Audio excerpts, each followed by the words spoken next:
everybody. Welcome to Lincoln County Courthouse. Please stand and join me for the Pledge of Allegiance.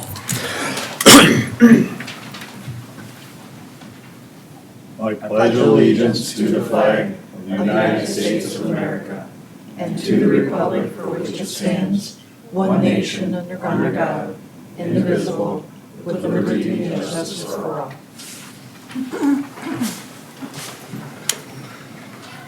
All right, thank you, everybody. This meeting of the Lincoln County Planning Commission will begin with a few remarks. This meeting is being streamed live, and when adjourned and posted, it will be available at any time at lincolncountysd.gov. The order of events tonight will be as follows. For each public hearing, staff will introduce the agenda item and present a summary of the staff findings. The applicant will then be asked to explain their proposal in further detail and to answer any questions from the County Planning Commission. I will then open the floor to public comment. First for persons in support of the application, and then for persons in opposition of the application. When you step up to the podium, please state your name, address, and speak clearly into the microphone. Please limit your comment to less than 5 minutes. Lastly, decisions on change of zones will be scheduled for additional public hearing during upcoming Board of Commissioners meeting. The decisions on conditional use permits can be appealed to the Board of Commissioners by submitting a letter to the County Planning and Zoning Office within 5 business days. Thank you for your cooperation. All right, we have enough people here, so we do have a quorum present for tonight. We will now approve the meeting minutes. Are there any corrections, Mr. Brown? No corrections, Mr. Chair. Thank you. Can I ask for a motion to approve the meeting minutes? So moved, Green. And a second? Second, Sweeter. All right. Any discussion? If not, all those in favor say aye. Aye. Against? All right. Next, we'll move to the meeting agenda. Are there any changes to the agenda, Mr. Brown? No change, Mr. Chair. All right, I'll ask for a motion to approve the meeting agenda. Motion to approve, Boots. Second, Green. Motion and second, any discussion? Hearing none, all those in favor say aye. Aye. Against? All right, thank you. Next is my favorite part. I'll ask for public input on non-agenda items. So anything that's not on the agenda tonight, if you guys want to share with the Planning Commission, please come up. All right, seeing none? Never any takers. No, Never it's a any fun part. All right, next is our first item, the plan development. Mr. Brown? Thank you, Mr. Chair. Toby Brown, representing County Planning and Zoning Department. This first item for public hearing tonight is an application for a planned development district. This is a request to rezone from the A1 Agricultural District to the PD Planned Development District. So subject property is about 400 feet to the south of the Harrisburg corporate limits. Subject property, as you can see, is within the planned growth area of the Connecting Lincoln County 2050 Comprehensive Plan. Subject property, as you can see, is zoned A1 agricultural. Subject property is approximately 6 acres in size. There is no development on the property currently. The property owner currently uses it for agricultural purposes. I believe he grows sweet corn on the property for sale, for truck sale in the city of Harrisburg. These are some pictures that the one looking directly to the north, and again, the photographs would be the one looking directly to the north and then switching to the east, the west, to the south. The applicant did submit an initial and what we'll also call a final development plan with the application, identified construction of one single-family dwelling and up to a 6,000 square foot accessory building on the property. So staff did receive the application, did have multiple discussions with the applicant, as well as did participate with the applicant on a neighborhood meeting on the site, as well as staff has had numerous conversations with the property owners that are within this area. Did identify that this is an undeveloped parcel in the property. Surrounding properties to the east and the west do have single-family dwellings on the property, so this is kind of an outlier in that particular area of the property. Did also work with the applicant with the city of Harrisburg, so we did participate. The city of Harrisburg did amend their comprehensive plan to guide this property for rural residential use or for a single-family dwelling on the property. That was approved by the Planning Commission and also the City Council of Harrisburg. As well as county staff did engage city staff on the proposed plan development district. So as you're aware, a plan development is not a conventional rezone. It's a change of zone that with staff assistance and with the applicant, we do work through potential uses around the property and to restrict it to those particular types of uses. One of the concerns that we continually heard from the neighborhood was that there was concern that there'd be more than one single-family dwelling on the property, and that would not be consistent with the surrounding land uses within the area. So we did work to restrict it to just one single-family dwelling on the property. As well as you've noticed in the presentation, all the surrounding properties are still zoned A1 agricultural. So we wanted to make sure that there was those consistent uses would still exist on the property, so the applicants can still utilize the property for uses as similar as adjacent properties are within there. As well as did restrict the accessory building size on the property to 6,000 square feet.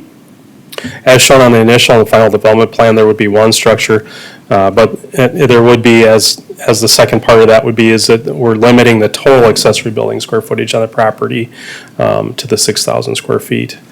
Lot area would be the 6.0 acres in size. As you're aware, this is within the growth area and the subdivision authority of the city of Harrisburg, so the county doesn't have any jurisdiction over the platting, replatting of the property. So we wanted to make sure that if there is any replatting or platting of the property, that it would still not exceed the one single-family dwelling on that property. As well as that, again, that we're are proposing that this would be the final development plan associated with it, which is shown in that drawing there. So upon approval, the applicant could apply for a building permit for one single-family dwelling and up to 6,000 square feet of accessory building on there. As part of the staff analysis, we did look at the surrounding area. It did really identify that this is, while it's zoned A1 agricultural in the area, that the predominant use in this area would be rural acreages on that area. And again, as well as it is consistent with our comprehensive plan and the city of Harrisburg's comprehensive plan.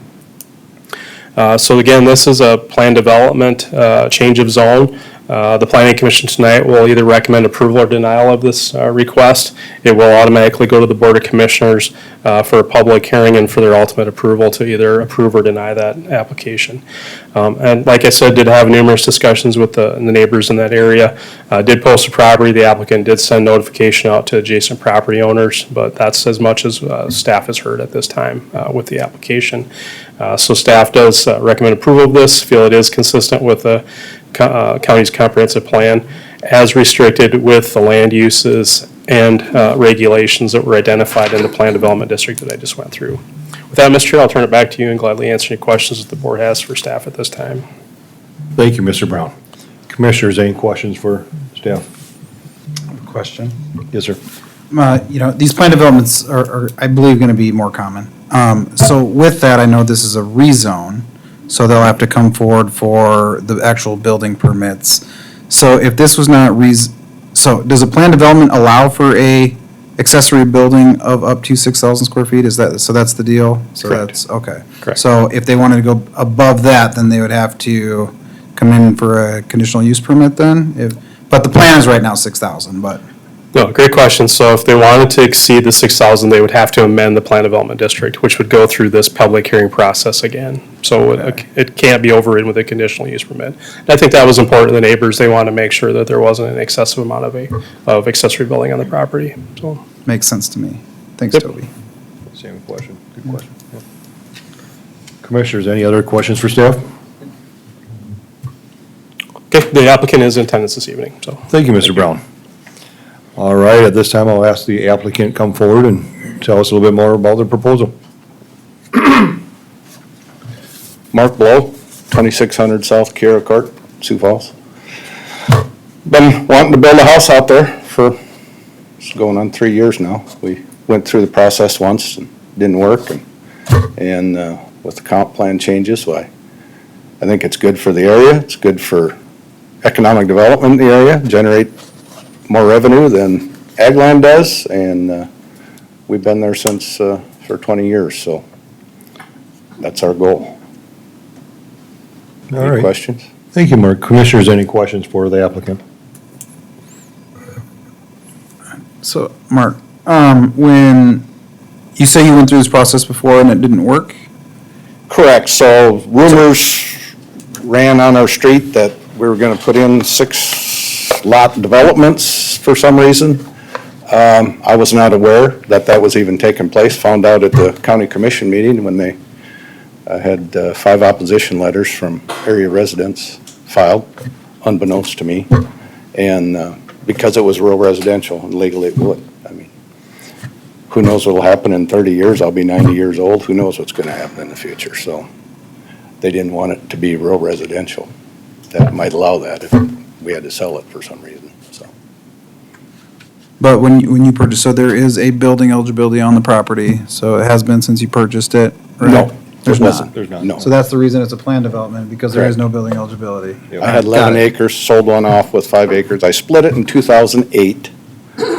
During the financial crisis, I thought, it's not really financially smart to leave all 12 acres with my house mortgage. Who knows, you could lose your job or something, so we just separated off that chunk. So if the world blew up, why, you'd have a place to pitch a tent or something, but that's why it got subdivided. 15 years later, we ended up selling our house, so thought we'd pursue adding to the income stream for Lincoln County, so that's the story on that. Thank you. All right, Commissioners, additional questions for the applicant? All right, thank you, sir. You bet. All right, at this time, I'll ask anybody in favor of the application, please come forward. Seeing none, anybody in opposition of the application? Seeing none, I'll close the floor to public input, and I'll ask for a motion from the commission.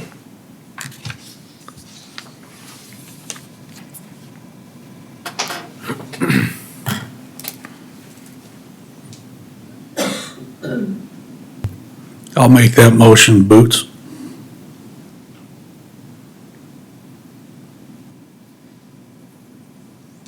I guess for the sake of discussion, I'll second it. All right, we have a motion and a second.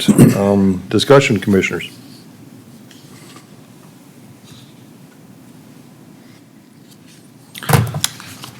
Mr. Chair. Yes, sir. So, I'll just make a few comments, because this was, a year ago, 2 years ago, this was an awful contentious topic Yep. that we would get on a pretty regular basis. And as we made the growth area in the northern part of the county, this is what we were prepared that would start to happen, correct? As we see these monthly, I guess what, not that I'm against this, but just a thought that I think that we need to start to be aware of is basically what we're doing here is if we approve this, is we're giving this gentleman an extra housing eligibility. He's monetized one, he wants to use another one, fine, that's kind of what we're doing in that part of the world now, or that part of the county. But as a landowner that's not in that area, and there's a lot of them, I wonder how that's, what box we've opened a little bit, and how will we allow people not in that area to monetize more housing eligibilities than basically they have. And it's something that I'll be honest with you, I'm still struggling with on this, the way we're doing this in the northern part of the county. I still like the idea that this should all grow from the municipality outwards and do it properly. I still feel like we're prematurely allowing these things to happen in this way. So I just want that to be known, that I think that this is, at some point, we're gonna be tasked with, well, what about us landowners in the southern part of the county that want 6 housing eligibilities instead of 4? You know, and I think we need to think about that and how we're gonna react to it, Yep. so. Commissioners, other discussion? No, I think that was well put. It was, you know, we've sat up here for a long time and had, you know, issues with just moving eligibilities from adjacent properties and now it's, the floodgates, I think, are kind of open and I get it. It was kind of a planned deal, but, you know, part of me, this being so close to Harrisburg, understanding that Harrisburg has, you know, approved this, you know, I still believe it's Lincoln County Services that would have to go out there, even though it is so close to Harrisburg, right? An additional question that I'll ask for staff later is, you know, as we started kind of doing this around the Sioux Falls area, ensuring that all of the building requirements met the local municipality code, i.e. Sioux Falls code, you know, I think for the smaller municipalities, we need to ensure that, you know, if Harrisburg were to annex, now I don't know if they would because it's all voluntary annexation at this point, would this property meet everything? So, but, you know, this is where I struggle. All right. You good? You more? Good. Okay. Eric looks like he has another comment. Mr. Chair, Commissioner Green brings up a good point, and it's my understanding that with the changes that, it would meet Harrisburg's requirements so that it would be easily annexable, but maybe we should have clarification on that again. I guess the last few months they have been, but, that would for sure have to be that way. Mr. Brown, could you answer that for Commissioner Scott?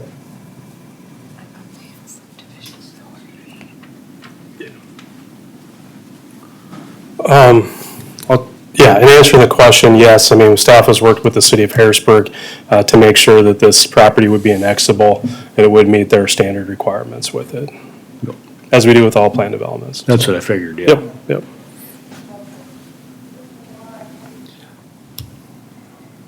Yeah, my thought, these planned developments like this in certain instances are a good thing. This one allows us to utilize the property, keep it in conformity with the rest of the houses and development around it. Also, it protects us from rezoning it to rural residential and possibly getting 6 houses on there, you know, and obviously it's not the person today. It could be the person, the next person that buys it and whatnot, and so I think this gives us protections and, you know, in certain instances, we can say no, or like this one, it seems to make sense to me. One last question, and maybe is this just limited to one house? Yes, it says in Okay. planned development where Yep. one Okay. house and one shop. Very good. All right, commissioners, any other discussion? If not, I will do a roll call. Commissioner Sweeter, Yes. Commissioner Boots, Yes. Commissioner Green, Yes. Commissioner Scott, Yes. Commissioner Otten. As a Lincoln County Commission rep, I will abstain from voting. Thank you. Thank you. And Commissioner Jungling's a yes. So, thank you, good luck. All right, that, we have item number 2.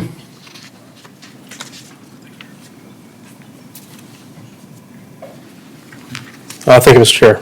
This next item is an application to change the zone of the subject property from the A1 Agricultural District to the PD Plan Development District. So subject property is about 4,200 feet to the north of the city of Lenox as a crow flies. Subject property is located in the agricultural future land use area of the comprehensive plan. Subject property is zoned A1 agricultural as well as all surrounding adjacent properties. So the subject property is a 60-acre parcel that's primarily utilized for agricultural purposes. And these are some shots. Again, would be the one looking to the west, I believe would be the correct one there. So the applicant did submit an application to change the zone of the property to the PD, Plan Development District. The applicant is working with the property owner through a lease process to construct a 7-megawatt non-accessory solar energy system on the property. That solar energy project would connect with the Xcel Energy's distribution center or site, which is located just to the south of the property within the city of Lenox. And this would show a little bit of that part there. So again, as I mentioned, we've had quite a bit of extensive dialogue with the applicant and the property owners. There's been a number of neighborhood meetings, different city meetings that have gone through the process. And really the intent of changing the zone to the Plan Development District is really to work through this process of trying to identify what I'll call the standards that would be acceptable to the neighbors as far as screening and some of those things. Again, not saying that the neighbors are supportive of the project or not supportive of the project, was really to identify, what are some things that we can identify that would put conditions on the property. And so with that, and in many discussions with the applicant, as drafted, what this Plan Development District would do is it would allow all of the existing uses that occur on the property. So there is a building eligibility that does exist on the property. All of those permitted special, conditional uses would still exist as they are on the property. So the bulk of the property or the use of the property would continue to be the A1 agricultural district. With that, there would be an added use and the permissive uses, which would be the non-accessory solar energy system, the 7-megawatt maximum. And you might ask, well, what's the intent of the non-accessory? So the county, over the years, has issued building permits for solar, what I'll call solar systems or solar panels on land in Lincoln County as an accessory to an existing use on the property, primarily for agricultural uses. They use it for like accessory power and then utilize it for providing power to different agricultural buildings on the property was the primary one. There's also ones that are residential properties that have installed them for use on residential uses on the property. So we address this as that this particular use would be limited to just a 7-megawatt max on that particular property. And with that, we've identified some regulations that would be specific to that particular use. And so a lot of the things that we've identified that the neighbors had concerns with as far as screening and as far as concerns with essentially decommissioning and making sure that there was some provisions for that. And then also just making sure that there were some additional things that the neighbors identified, and I won't go through all the list there, I guess. But this generally addresses most of those concerns that we heard, not all of the concerns.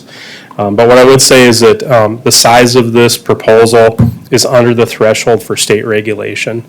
So the state won't be doing any permitting on this particular project. It will fall solely under the county zoning's requirements. And with that, it's staff's understanding that there's a 25-year lease that would be signed with the property owner, and then I believe there's 3 5-year potential amendments to that. So what's unique about this proposal is it's not what I would call a long-term project on the property. So we wanted to make sure that, in the event that this ceases to operate, or it will cease to operate at some point in time within the lifespan, is we want to make sure that it doesn't impact the neighborhood beyond that. So the particular uses you would see would stay A1 agricultural, and that's just as once it's removed, it'll just revert, essentially those land uses that they could currently do on that site currently right now. And so this is within the city of Lenox's growth area and subdivision authority. So staff has had discussions with city staff as far as the application and as far as the proposed regulations that were drafted there. And so as my understanding is city of Lenox staff didn't have any concerns with the actual draft of the regulations or the proposal. If I recall, they appreciate the fact that we are requiring that there be essentially a screening around the entire perimeter of this proposal of the non-accessory solar energy area. And so I think we've addressed most of the concerns that we've seen. We've had some time, somebody aware, we've had some time, this has been going, ongoing application for a couple of years now. So we've had enough time to kind of digest it, to visit with other jurisdictions to see how they handle this type of an application with it. Typically, this is an agricultural use in most other jurisdictions within our area. So this just allows us, though, to put some more specific regulations in place that wouldn't exist if it was a standard conditional use within the A1 agricultural district. So in the staff analysis, staff did identify that this application is consistent with a standard or policy that is within the comprehensive plan, as well as it appears to be consistent with Lennox's future plans and proposals for this particular property. And like I mentioned, we have had some neighborhood meetings, so hopefully there's no one that doesn't know that this application exists. But again, it's the intent of those neighborhood meetings wasn't to convince people of the project, is really to inform them and to answer any questions that staff could or the applicant could do at that time. So staff does recommend approval of this, feeling it is consistent with the comprehensive plan, with the standards that are identified within there. Again, this is a planned development district. Tonight you will either give a recommendation of approval or denial to the Board of Commissioners, who will take this up at a later date. So with that, I'll turn it back to you, Mr. Chair, and gladly answer any questions that the board has for staff at this time. All right, thank you, Mr. Brown. Commissioners, any questions for staff? Mr. Chair? Yes, sir. A couple, Toby. First, can you put the zoning map up just for everybody to see of this area? And while you're doing that, you kind of closed there that said that you feel like this is in conformance with the comprehensive plan. Can you state why you feel that way? So there is a policy within the comprehensive plan that says, that supports public and private infrastructure in appropriate locations. And so the appropriate location part of this would be this is the area that's identified that's in close proximity to the Xcel service or distribution center, as well as as recommended with the standard conditions in there. We feel that we're trying to minimize as much conflict on the neighbors as potential with the planned development district. And as well as it is in support by the City of Lennox's comprehensive plan, land use plan as well.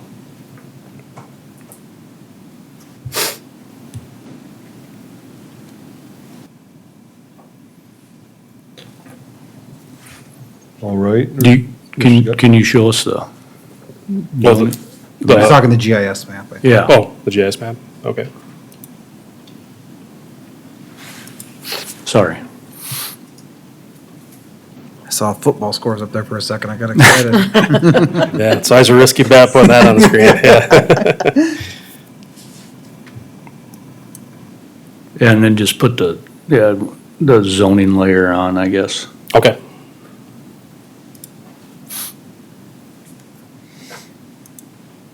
Yep. And then just put your cursor over where this is at. From Lennox, it's, no, Well, west, no, right there it should be. Yeah, right there. right there. Okay. Good, thank you. Yep. Mr. Brown, Mr. Chair, I'm sorry. Yes, sir. You mentioned you talked to other municipalities, and so why is Lincoln County different that this would not be appropriate? If other municipalities are using this in an A1 agricultural district, why not here? We just haven't, the ordinance hasn't been updated yet. It's reflected. Do you think it is something that at some point we as a commission will likely take up? And in that, do you believe a recommendation would be for this to be in A1 agriculture? So, staff's not policymakers, we would just provide the facts. We would show you what the other surrounding jurisdictions have done. Two parts of that is that, I have to go back and look historically, and I know the neighbors won't feel this, but, it's a temporary use in a way. There's some jurisdictions that just run this as a temporary type use because it's 25-year lease up to a 40-year term on that kind of a thing. And so, and I get the question, is this commercial or an industrial type use within that area?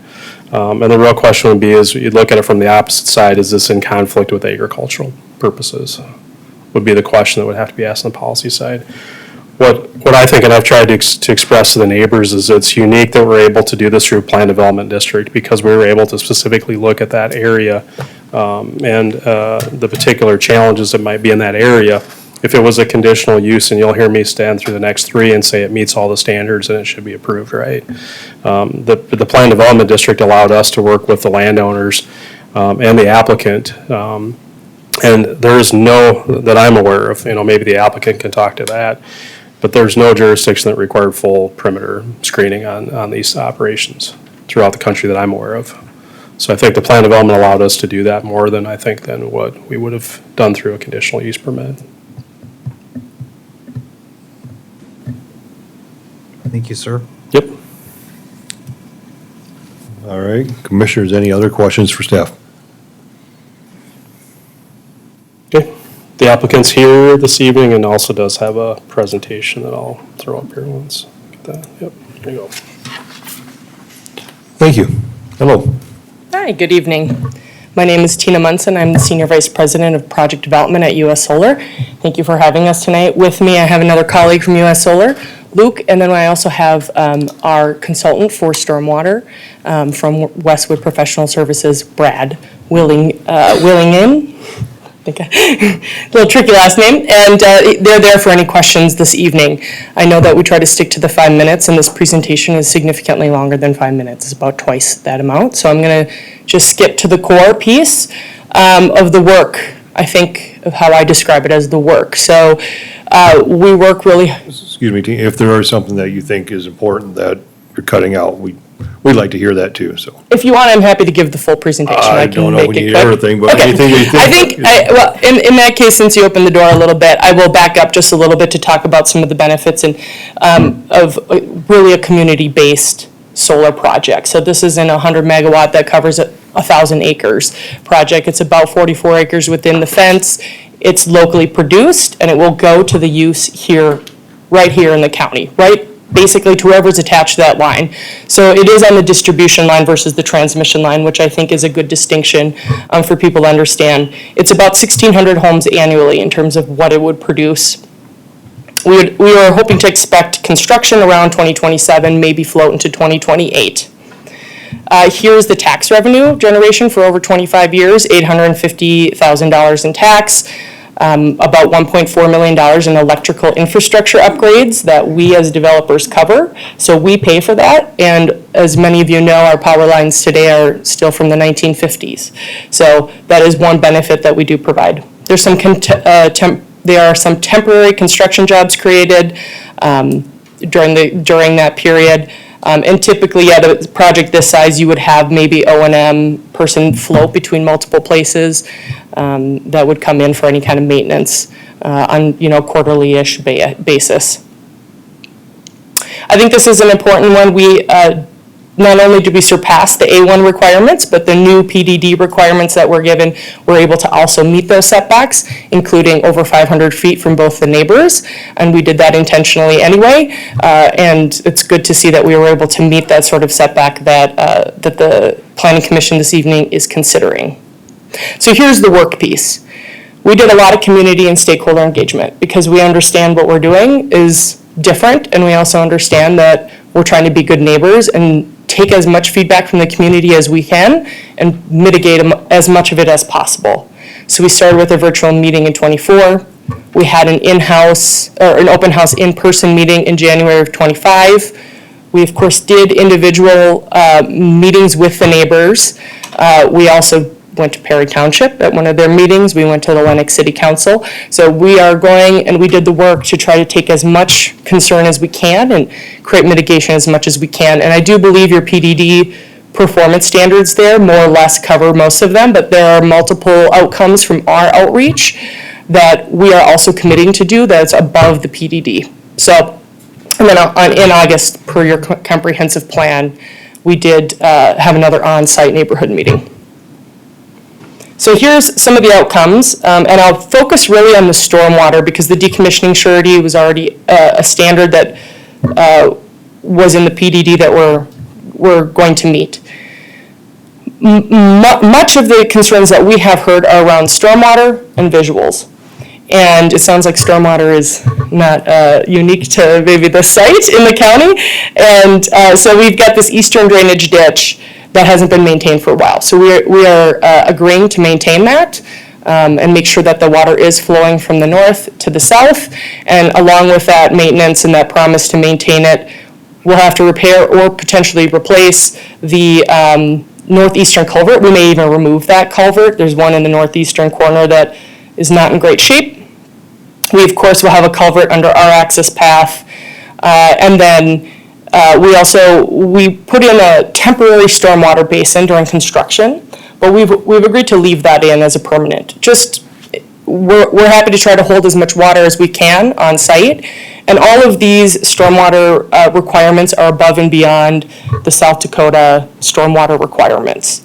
One other thing specific on stormwater is we have a neighbor to the west who has, my understanding, has drainage condition issues that they're trying to resolve. And they're here tonight. I'm sure they'll be happy to tell you about what's going on. But there was a request for a drain tile to be placed through the site. We are generally okay with doing that, but we have two pretty hard caveats. One, we can't drain our wetlands. So that is not a permitted thing that we can do. So if we can figure out how to put a drain in there, whether it's perforated or not, or if we can place it in a place where we don't drain the wetlands on site, we can do that. The second piece is we would only agree if we can promise that we will not create downstream impacts for the landowners who live to the south. So they are already taking a lot of the water that kind of comes in it. They're also here and they can speak a little bit more to how their water flows if they would like to.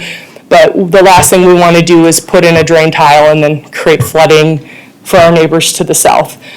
So we're happy to do that if the Planning Commission feels so that they would want to make that recommendation, but we would just ask that we have, making sure we aren't required to do it and then create problems for our neighbors.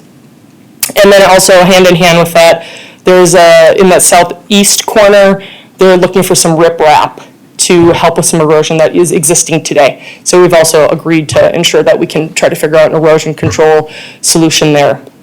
And then there's the tree screening for the visual mitigation. And you can see that, well, it's a little bit hard to see, but if you look at the plan site, you can see the road bisects it halfway through the middle there. But in this, what you can kind of see from here is that there's a dark outline, and that would be a row of eastern cedars. And then we actually also worked with the neighbor to the north, who's also here and can speak from their position. But what we did is we added additional trees here, so you can kind of see it right here on the northern boundary, and a little bit closer here, where we created a little bit more screening. It's a couple rows, it's got these different types of trees here, and the landowner did approve the tree selection. So we wanted to make sure that if there was a choice there that they were able to do that. We continue to be flexible, so if there is a change that somebody wants to see on a different sort of tree screening, we're happy to do that. And then just some visuals, I think, is also helpful. Our panel height is no more than 10 feet, 9 feet really, but you can see that there's a fence there, and that's the kind of fence we like to use. It's a little bit more agricultural. We're not going to do a chain link fence, and I think that just helps a little bit with what it looks like. Construction, I think in your PDD, you had a requirement for vibrating the posts in rather than pounding the posts in, and that is certainly our loudest component of construction. And so doing the vibration should be a significant improvement on any noise during that time. I will say once it's operational, it's virtually silent. It doesn't, it doesn't create any noise, it doesn't create any sound. It's a little bit boring, honestly, to give tours because there's not much that happens on site. But once it's operational, it's a pretty quiet neighbor. I will say, just going back to the zoning conversation earlier, there are multiple reasons why we land where we land. And one of them, of course, is proximity to infrastructure, including substations and where people use the power. And so that landed us in near Lennox. And then, of course, we have to have a willing landowner who's willing to work with us. We try not to go in commercially zoned areas, primarily because commercially zoned areas have water, they have they have gas sometimes, and they're usually in proximity to maybe foot traffic needed or certain areas of a city in which you want to have a specific commercial or industrial use. We don't need any of that, and oftentimes we hear, well, don't put it in our commercial zone, that's our tax base. We want that to be a bigger tax base, we want that to have more jobs if it's coming into our commercial zone. So we actually have heard both sides of the coins on that sort of zoning question. And I kind of, with that, I'll close out, and I'm happy to take any questions. And that brings me to the end of the presentation anyway. Thank you. All right. Thank you, Dean, appreciate that. Commissioners, any questions for the applicant?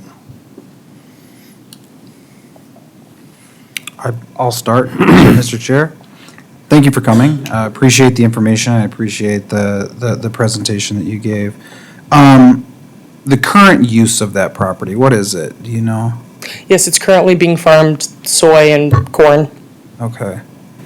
Have you guys done studies? Do you know what the soil quality is there? I assume if they're doing row crop type production, do you know what the soil quality is there? In terms of whether it's prime farmland, is that what your question? I do not have that at the moment. I do not. It is quite wet because there are wetlands on site. And the landowner, there's diversification request, when they look at their land in future, they're looking at diversification opportunities. Okay. I don't know if I saw it or if we breezed over it. Will this create any jobs? You say it's silent once it's up and running. I don't know if beyond that, if there would be any full-time employees that this would create or anything, or is this just kind of, once it's created, it's just there? Yeah, it would not create not one full-time employee. It's too small for that. So you would typically, how it would work is you would have one employee that maybe floats amongst a handful of them and does the maintenance. We would primarily see most maintenance in terms of job creation around mowing. And we do a pollinator mix, because it helps with infiltration of the water that's there. And that typically doesn't need to be mowed very many times as it's establishing. And then once it's established, you don't need to mow it typically. So there aren't that many jobs created from a project of this size once it's operational.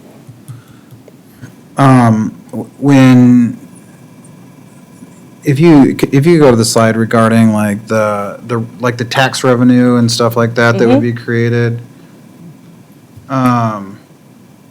So with the $850,000 in tax revenue over 25 years, where's that coming from? Like, what's the general source of that taxable income? So in the state of South Dakota, there are basically two taxes on solar facilities over 5 megawatts. One is a capacity payment, so just pure what is the size of your facility times a $3 per kilowatt. So, and that's an annual basis. And then the other one is based on production, so how much power or energy you're producing. And the way it's split,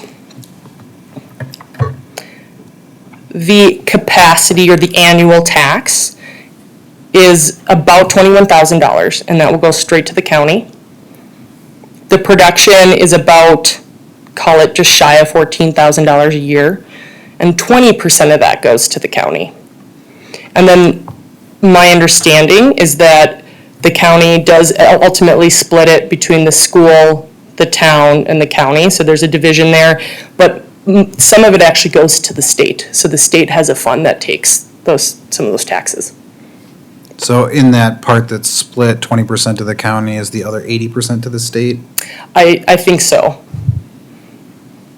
It's a little complex when you start to divvy it up. Right, like- Yeah. Got to make it hard for It's an everyone. education for all of us, I'm sure. This is a distribution line and not a transmission line, or the other way around? Distribution Correct, line. distribution. Mhm. So the 1,600 homes or whomever that it would service, like, is that the town of Lennox? What, like, how is that split up? Is it all in Lincoln County? How does that work? So that's an equivalency, so that's my fault for not making that clear. So of the production that we make on an annual basis, that is equivalent to what 1,600 homes typically in the Excel service territory use on an annual basis. So that was the equivalency. But yes, so it'll go on the line, and then the line will go towards the substation. Electricity flows wherever it's needed. So if anybody's connected to the line, they're gonna use it, it'll go to the substation. The substation will either continue that distribution on the local level if needed, or if that substation steps up, it could go to the transmission line, but it's small enough and Lennox is growing enough, I would be surprised if it went to the transmission. So there's no guarantees that this power is gonna stay locally. It's all however Excel wants to distribute it. No, because Excel does not direct the electrons.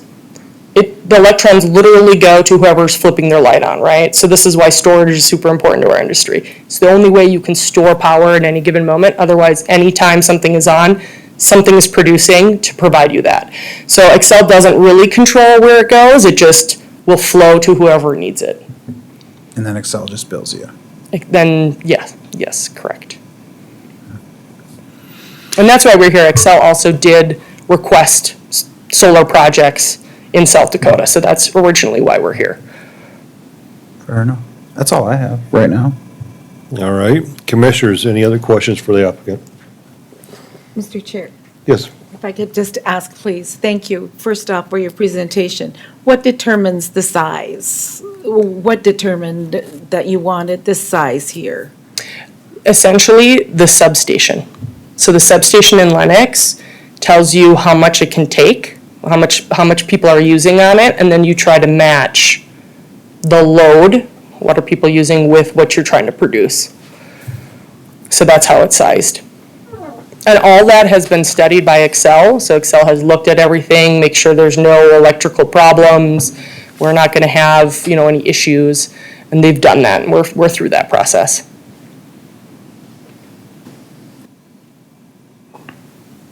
Thank you. Mr. Chair? Yes, sir. Hi. Hey. Thank you for your presentation and coming here tonight. You said that to Commissioner Sweeter's question, the reason was because of the substation was where it was located. Are there other suitable substations in Lincoln County that this would work for as well? Off the top of my head, I do not know, I have not reviewed, but considering just the general lay of the land, I would say yes. Okay. I would say yes, that there's certainly other places it could go, but it's the same request in front of you, just maybe outside of a different city. I'm just curious about. Expansion. More, right? I will say, it was really, in this area, is driven by how much Excel Energy wants. So if they aren't asking for power here, in terms of these distribution size projects, you probably won't see many. Now, I know there are some really large projects that are 150 or even larger projects, and that's a whole different beast. Thank you. When you say 150, is that kilowatts or acres? 150 megawatts, and you can more or less assign 10 acres per megawatt. Okay. So 1,500 acres. It's usually not that big, but if you want some simple math.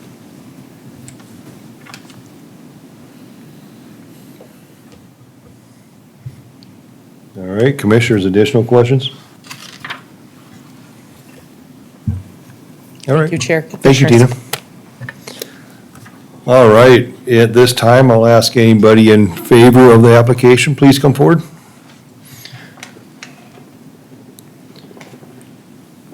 All right, and anybody in opposition of the application?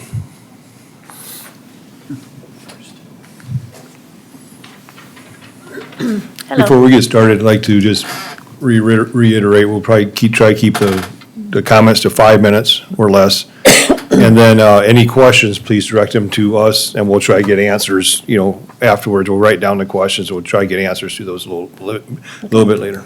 Okay, I promise you I won't be 5 minutes. Mine's pretty short. My name is Laurel Schaefer. Live at 46478 277th Street. My husband Ken and I own the property that adjoins the south edge of the parcel that's under consideration for the solar garden. On a personal level, we're not in favor of the project. Just one of the things that she stated is the visual. It just, the close proximity to our home and the aesthetics is something that we're not really in favor of. We also have some concerns about possible changes in the drainage, which we've talked with them before, and they're willing to try to mitigate some of those things, but we do have some concerns about drainage and maintenance, things like weed control and maintenance, mowing. Something that maybe she didn't mention, the usage for the solar garden will be about 40 acres as opposed to the whole 60-acre parcel, so that other 20 acres is a little unknown what that might be, if it's planted to alfalfa or grass or, but certainly we know that it's difficult to get foliage started in a season when we don't have a lot of rain. Trees take a long time to get started and that type of thing. On a larger scale, we're not in favor of the project because it appears to us that it is counter to the goal of the comprehensive plan as stated in this document that you put together that says the plan is to ensure that rural areas of Lincoln County remain rural, and we don't believe that that's something that we would expect to see in rural Lincoln County. That makes our county attractive for work to live in and to play in. So we would respectively request that you put forward a recommendation to the Lincoln County Commission to deny this project. Thank you. Yeah, thank you, Rose. All right, anybody else in opposition to the application? Yes, sir. Kerwin Hahn, 27605 464 Avenue. I own the property, the 80 adjacent to the west. My major concern is drainage. My property drains onto this property, and then it goes down to the Schaefer land. In 1976, I was a senior in high school. I rented this ground, I farmed this ground. There was 2 main ditches through this ground. This gal's father bought this ground that following year. He farmed it until he retired, and he rented it to a large farmer, and the large farmer tore those ditches out. Well, we got the wet years, and then you got ponds, because those ditches were there for a reason, and they weren't there anymore. And now it's still the same way. Sure, we're dry today, but when it's raining, you got 20 acres of water out there. Now, my concern is that water is supposed to go towards Schaefer's and drain out. Now, in one of these, they didn't show it so well here tonight, but they do have a driveway going across the middle of this property. Now, they tell me, well, it's not that high. Well, if you're trying to get water that way and you're putting a driveway across it, it ain't gonna flow real well.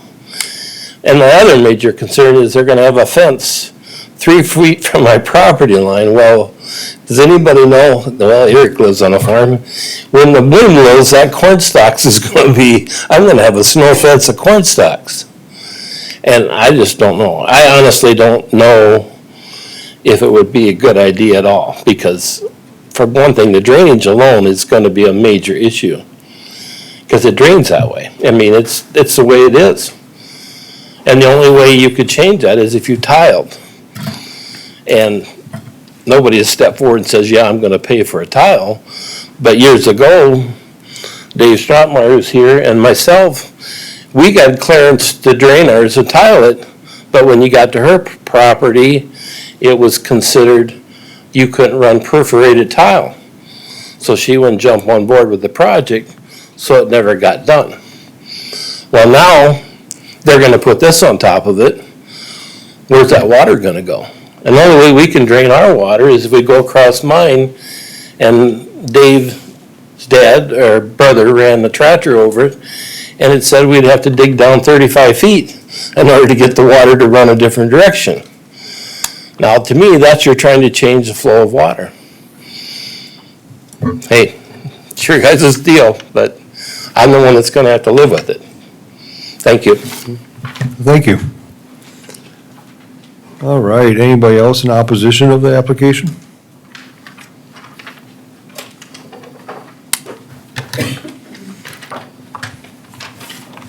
I have a short packet in the PowerPoint. Do you wanna?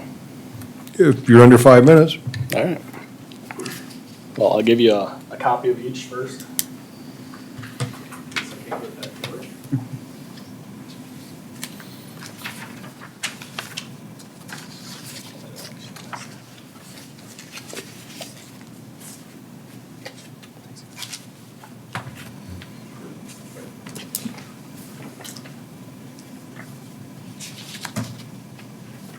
Thank you, sir.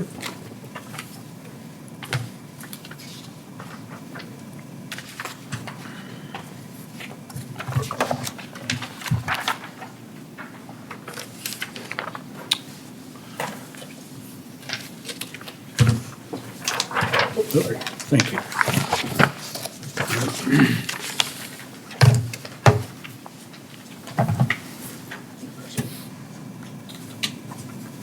That's a double. It's just, if you wanna just use an overhead, you can go along the side there. I'll put that there, hold on. Just put it right there. Just put it on the thing.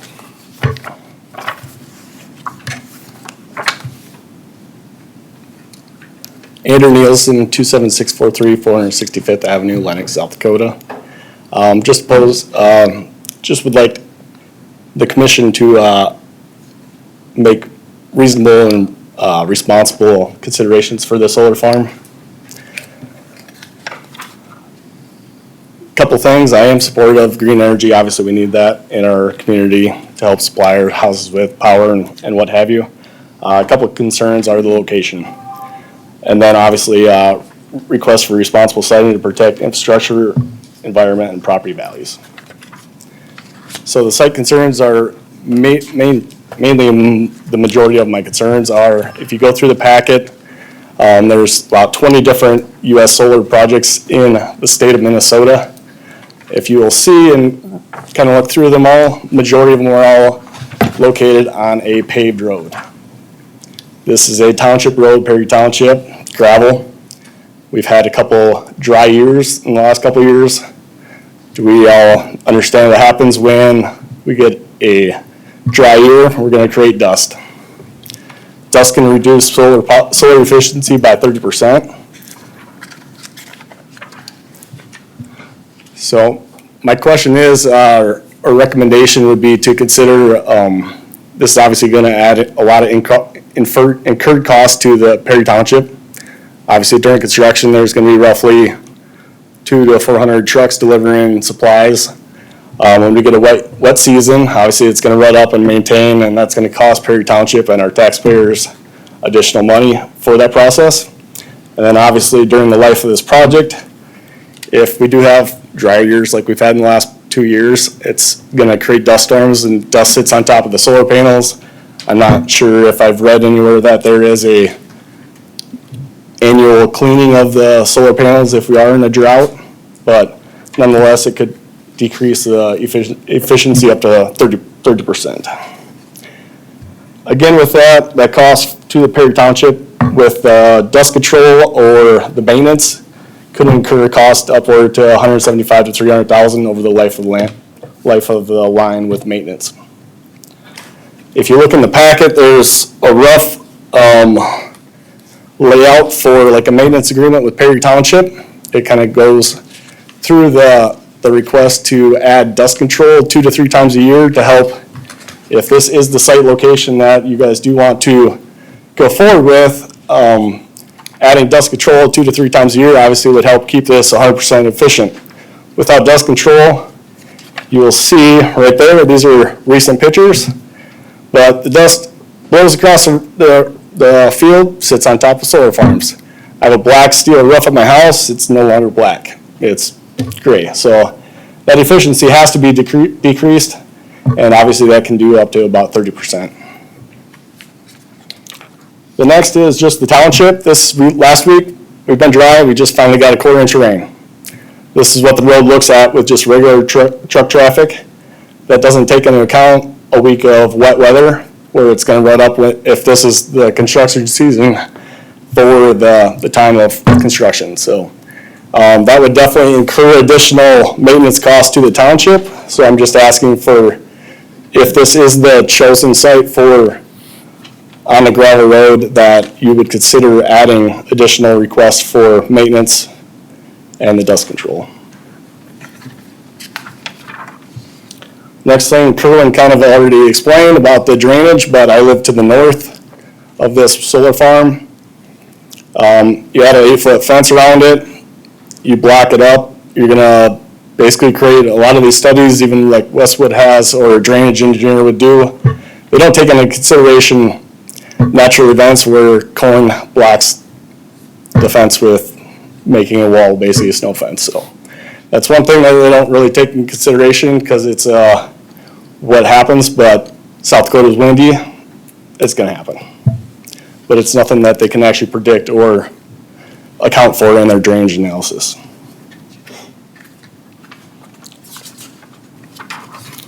This is a typical, well, this is non-typical, but this is what a rain event looks like in this field. If you look at it, all the sheet water flows through my property, or from the west on Kerwin's, goes through and sheet flows through this property across the, if you look at the bottom left picture, sheet flows across in the high flow rain event. Granted, this was a bigger event, but nonetheless, if there was a fence around this, it would block basically drainage. I actually have a 2x4 grid fence around my pasture, and I had to go out there and clean it out. It made a wall of 3 foot on there. So if they're not responsive in going through and cleaning out this fence when an event happens, then my house is gonna definitely flood even higher than what it was. Your time's about up, bud. All right, so this is a view from my house. My house faces directly south at the proposed solar farm. Granted, it affects me. I understand you guys have to take consideration of the entire county and what it's gonna generate for everybody. But I did request, we're working with US Solar to add a additional screening, which they did. But additionally, screening trees, they take 5-10 years to grow to mature to be able to actually have a visual impact. So I requested to have a berm. They denied that request.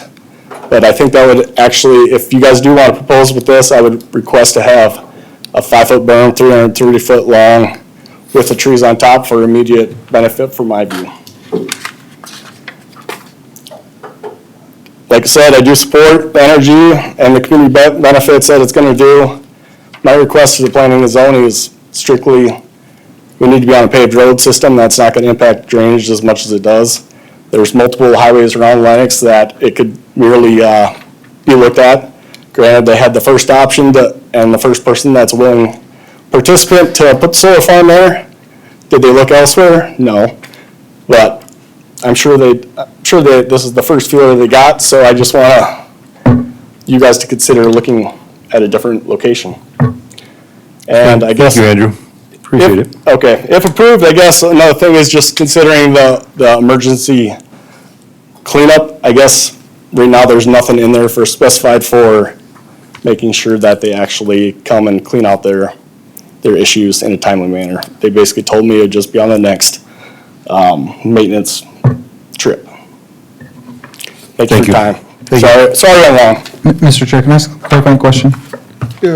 Yes, go ahead. So Andrew, you mentioned Prairie Township a couple times. I just wonder, are you on Prairie Township's board? Or are you just speaking on behalf of yourself, or do you have any authoritative response with Prairie Township or Just a Perry Township? Nope, just a taxpayer. Okay, in Perry that's all. Township. I just want to make sure there's nothing No, I did. Perry Township authoritative. I did try to call, see if they were coming there or not. Thanks, Andrew. Appreciate it. Thank you. Dave is actually. Thanks, Commissioner Green. I had the same question.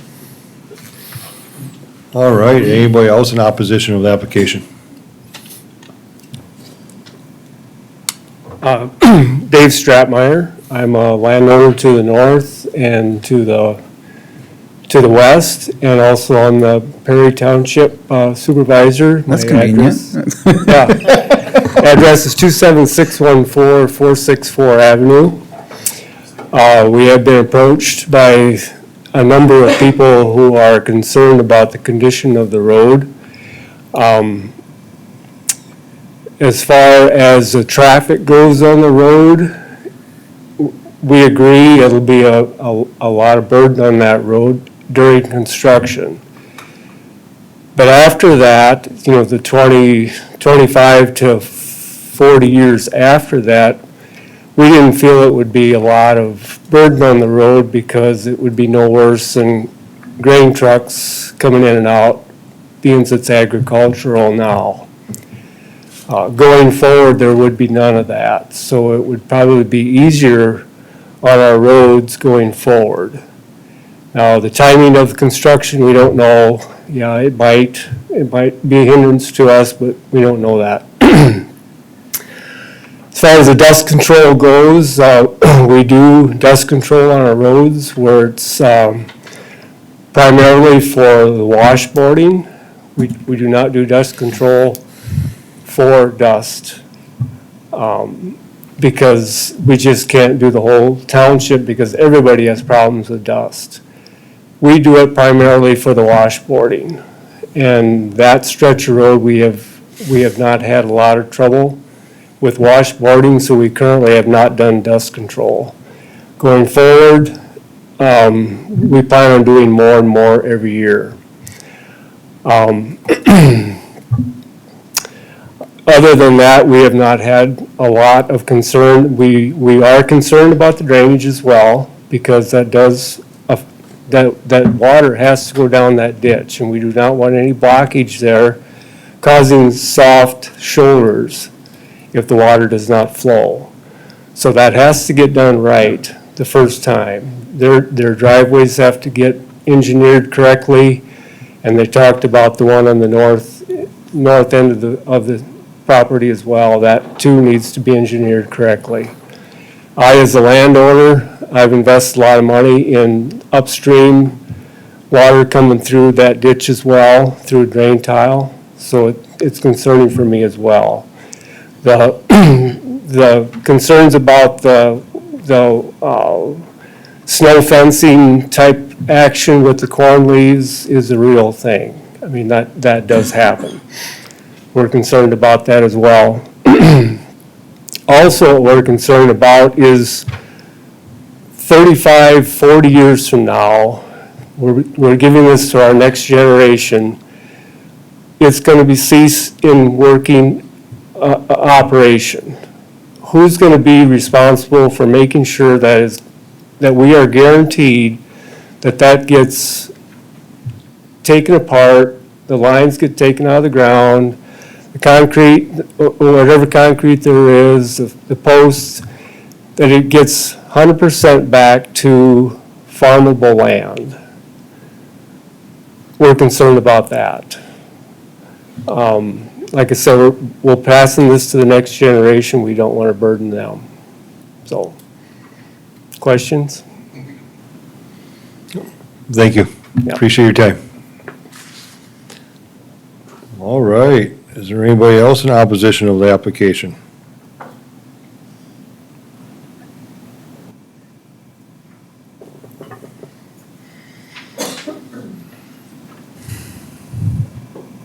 All right. With that, I'll close the floor to public input. If we're moving farther, I will read two letters that we have brought to the office, unless there's a volunteer to read them for me.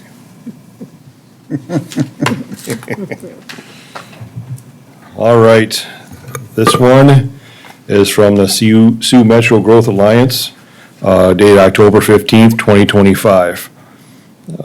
Topic is in support of proposed U.S. Solar, Lennox Solar LLC project.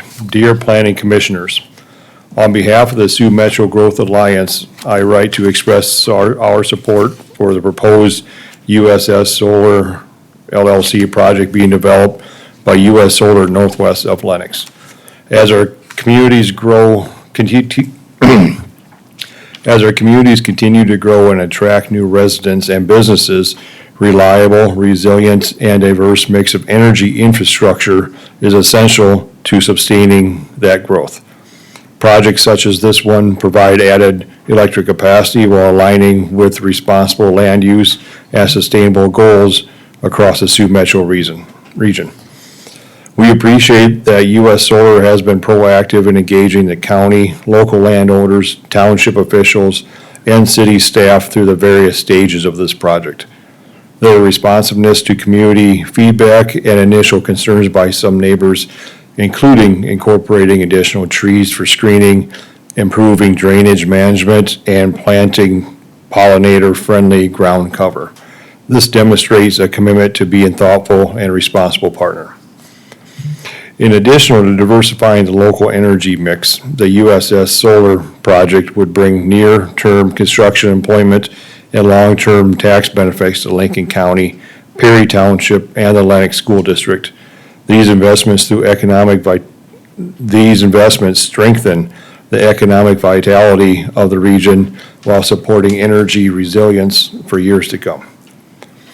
The Sioux Metro Growth Alliance appreciates the county's careful review of the proposal, including being conscious of landowner rights and nearby landowner concerns, and encourages your thoughtful consideration of the potential contributions of this project to the region. Sincerely, Tyler Torgelson. I see you don't have a bottle of water. You want me to read the next one? Yeah. I'll do that for you. Put my Hurley High School public education to the test, huh? I went to Lennox. I get it. This one is from the Lennox Area Development Corporation, dated October 17th. Lincoln County Commissioners, on behalf of the Lennox Area Development Corporation, I write to you in support of the proposed solar garden project north of Lennox, South Dakota. This project will support the area by providing 7 additional megawatts of energy. U.S. Solar, the project owner, has conducted due diligence and has worked to address neighbors' concerns. Concerns on visual impacts and stormwater issues are the 2 primary issues that U.S. Solar has heard from the neighbors. To address these concerns, we appreciate U.S. Solar's efforts and responsiveness in attempts to be a good project and even better neighbor. To address visual concerns brought by neighbors, U.S. Solar is proposing an additional line of trees along the northern and eastern fence line of the property and added trees on the north boundary between the neighbor and the project for additional mitigation. In order to address drainage, stormwater concerns brought by neighbors, U.S. Solar plans to place a culvert under the access road and maintain and clean out the eastern drainage ditch throughout the project's lifespan. U.S. Solar will repair or replace the culvert in the northeastern portion of the parcel and place permanent stormwater basins within the project. As well, there are plans to plant a pollinator-friendly habitat within the fenced acreage of this project. This project creates additional electric capacity for Lennox and the surrounding area needed for responsible and strategic commercial, industrial, and residential expansion. The Lennox Area Development Corporation and its board of directors support the project and appreciate U.S. Solar's communication and consultation with the stakeholders of our area. Respectfully submitted on behalf of the Lennox Area Development Corporation, Sharice Enan, President. All right, thank you, team. Yeah. There's a star for the day, you get it? All right, with that, we have closed the floor to public comment, and I will ask for a motion from the commission. I'll make the motion. Green. All right, thank you.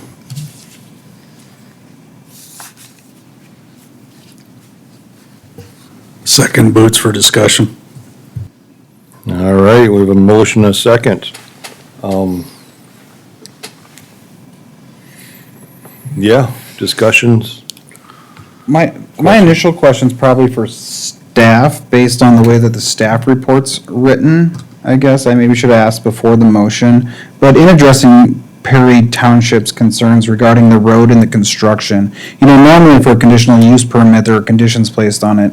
In the staff report, there are no conditions, I assume because this is just a change from A1 agricultural to a planned development district, which normally probably would not have conditions, but the ability to place some sort of conditions on U.S. Solar for this project to ensure that the road, post-construction, is able to be maintained back to at least the original standard or better condition than which we started? Yeah, I think there are standards or regulations on there. We didn't have dialogue with Perry Township. We didn't hear any long-term concerns from them. Their concern would be the road haul agreement, which they will do, but that's under their jurisdiction to make sure that they go through that process. So that's nothing that we, Lincoln County, would help to protect Perry Township on? Typically not on a construction road agreement. We have in the past, and we've kind of learned some things we probably will do differently moving forward with that. But with that, we'll still maintain good communication with Perry Township. If they have any concerns throughout that process, we'll make sure that we help assist with those different types of things. But this is a rezone type standards, so to put like a road standard on there, we just didn't feel as appropriate with that. But in saying that, we do believe that Perry does have the full authority to request a road haul agreement for the construction part of the process, so. I have additional questions Sure, yep. for Toby, if you guys may. As we go through, this has caused me to do a little bit of research regarding plan development districts, right? And I know our ordinances are something that we are going to look at, right? But under the ordinances for plan development districts, I struggle a little bit with this fitting in there. Because, it states things like protect sensitive areas and areas with restrictive soil conditions within development areas through clustering on those more suited for building.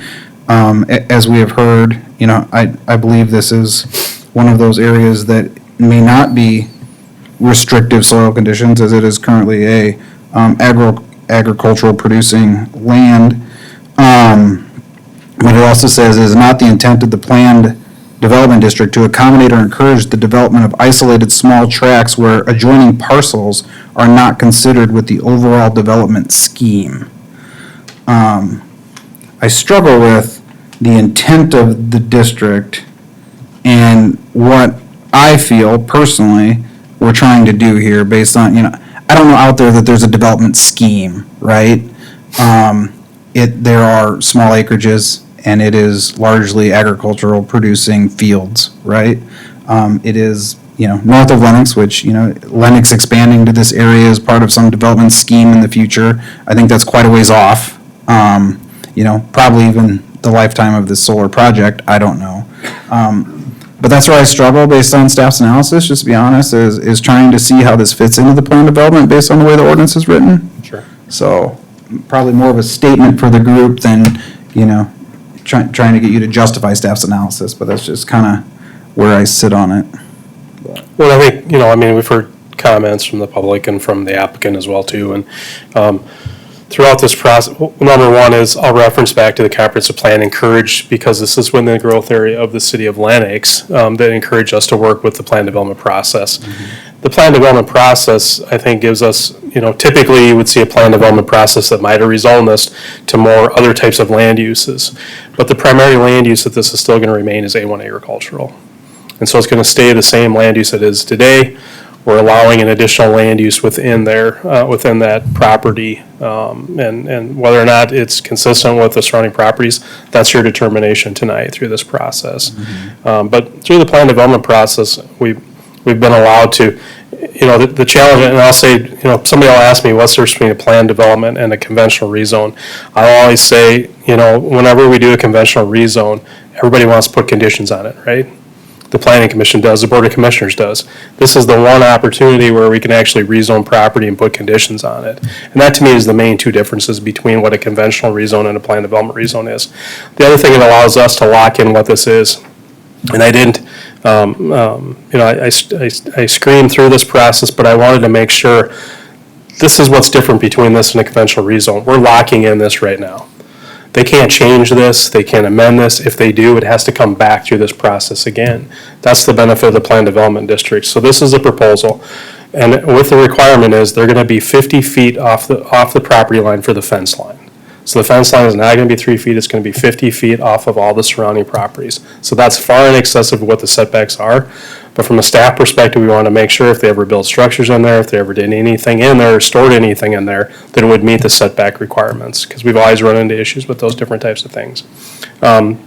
So this locks it in. If they want to change any part of this, it has to go back through this process again. That's the benefit of Planned Development District.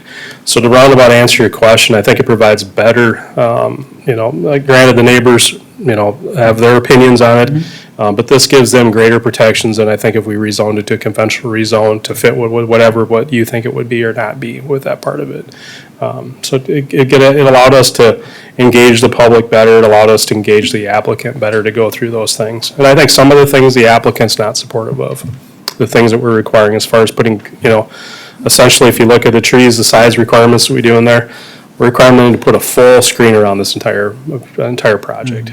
And again, as I've mentioned, and you saw in the pictures, and we've researched it and looked at it, there's no other place that has done what we're requiring to do with this actual proposal. And based on the site plan, you said any changes that would need to come back. You had mentioned, in the future, if they want to build something on there, right? Like say there's some sort of structure that's required to maintain something, or whatever that is. In the future, say they build this and there's the other 22 acres, what process would they then have to go to add a structure? The same process as tonight. It's a major amendment. They'd have to go through a public hearing notification with the Planning Commission and the Board of Commissioners. So it's outside of that fence line, it's grass, or it's some type of, pollinator, whatever it is that they want to do there. Mm-hmm. Thank you, Toby. Commissioners, any other questions for staff? Well, Toby's up here. Okay, thank you. I have no questions. Okay. I have comments, but no All right. questions. Well, anybody else, or should we let Mr. Scott go? Oh, I'm glad, I'll wait, yeah. If anybody has anything else to say? Nope. Mr. Chair? Go ahead, sir. Okay. Mr. Green's addressed what I was going to speak to Mr. Nielsen about Perry Township, and Toby did a good job reiterating that as well. I think Perry Township has ultimate authority on road haul agreements and can do that in our township. We've done it multiple times, works well. So I'd just leave that local and let Mr. Stratmeyer and the other supervisors do that. So I wanted to start by saying, when we typically talk rezones, we try to not get drawn into the project that's going to happen on the rezone. We try to just keep our comments to the rezone. But since this is very specific, this rezone is very specific to the project, I feel like I can continue my comments on about the project. And so my first comment is, we just went through our comprehensive plan. If you go through our comprehensive plan, you'll see that it repeatedly says, over and over and over again, to preserve ag land as ag land, and preserve the ag district for ag. I don't feel that this does that. Toby made the comment that he used the word protection for the people in this area, and that the greatest protection is to make this planned development district to try to protect them away. I disagree with that. The greatest protection is just don't rezone it, leave it ag.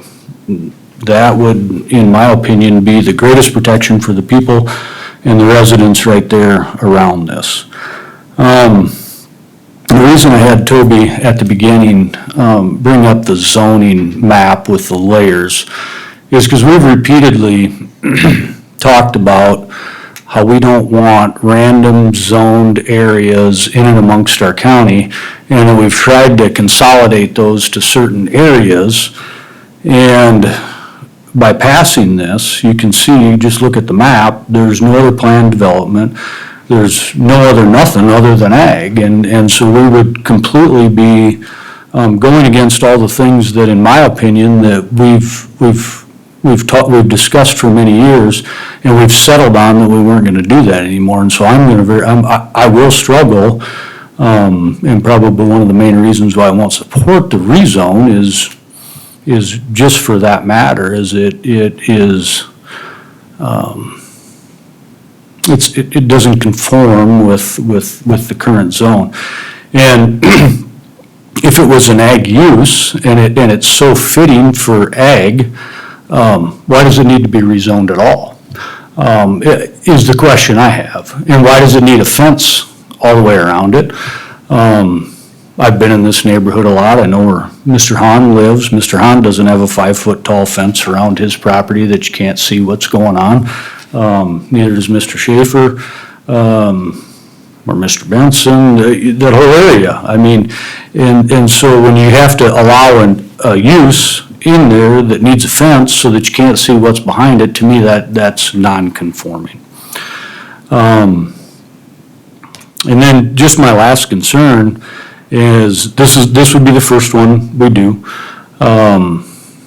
If it passes, that basically sets the precedence that, for future ones. And I don't know that we're at a point where we're prepared for, to have these little planned development districts with solar farms dotted all over our ag district next to, substations. And I'm not saying that that isn't that's a bad idea. I just think that that's a much deeper conversation, and I think there's a lot more thought and effort that needs to be put in that, before we just go opening up and setting precedents that this is okay to do.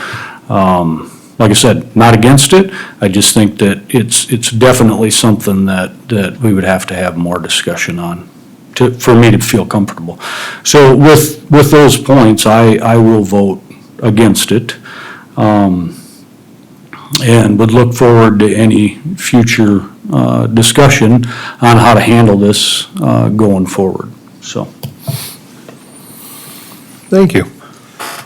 Commissioners, any other discussion? Commissioner Sweeter, Commissioner Boots?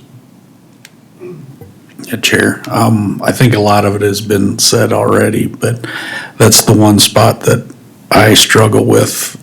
I get we're kind of farming something different. We're farming the sun versus cropland. But again, you know, if we're trying to keep stuff ag, that is ag, and I'm just, you know, I think it could maybe fit better in another spot, but again, I understand why you want to be close to where it's at, but I struggle at the moment with approving this as we sit right now. Thank you. Commissioner Sweeter, any comments? You don't have to either, you. Mr. Chair, it's all been said. I agree. Ag should remain ag. All right. I have a comment, Mr. Chair. Yes, sir. If I can, I know I had some additional questions.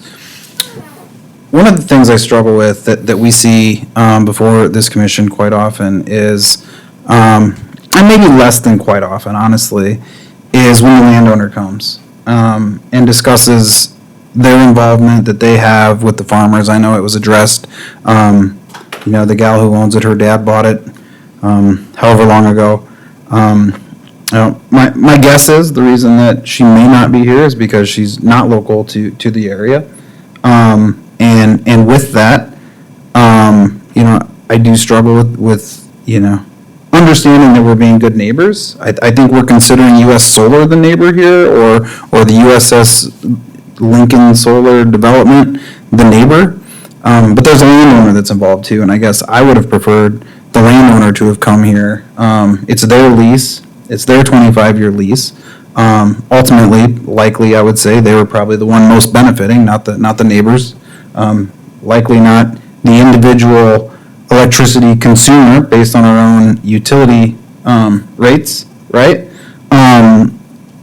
But I do think it means a lot for these types of projects when the actual landowner comes and talks to us and expresses how they feel they're trying to be good neighbors. And in addition to many of the other things that have been stated, but I do feel like that, you know, has an impact. And, you know, because of the things that are stated and a lot of the reason because the landowner's not here to talk to us about their decision-making process for having been approached and agreeing to put a, you know, 44-acre solar farm near Lennox, South Dakota, I will also be a no vote. All right. Commissioners, additional comments? All right, I'll say a few words.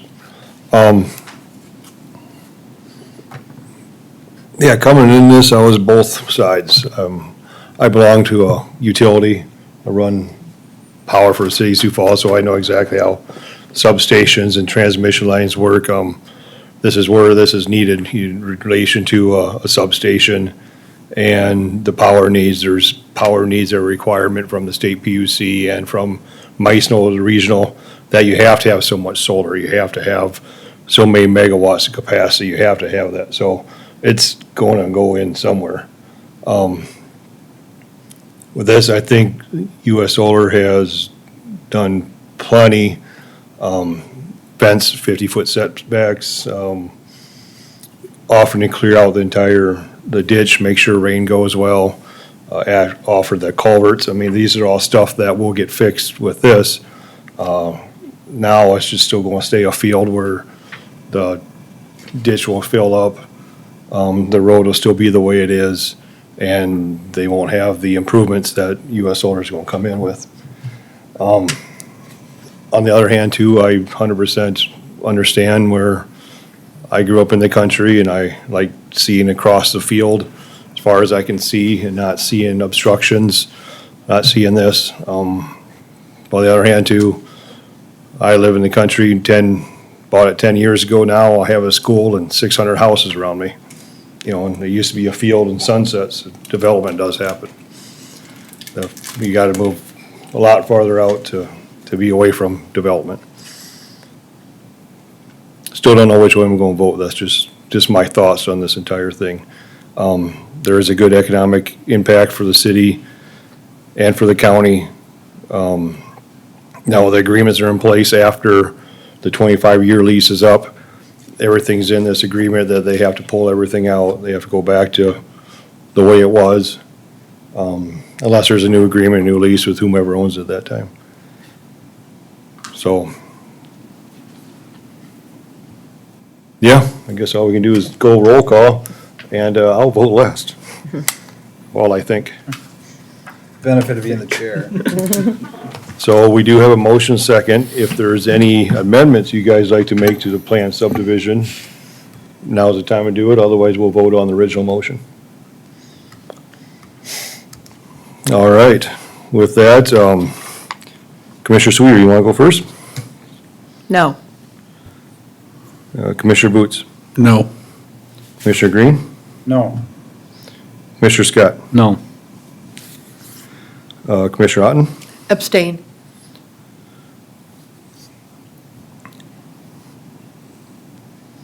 I'm going to vote yes.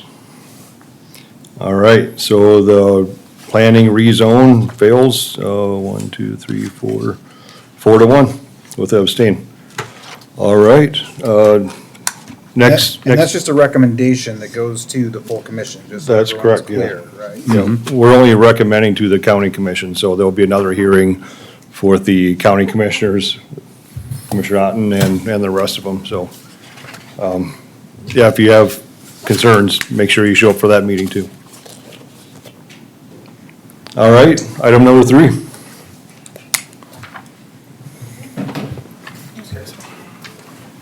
Sorry.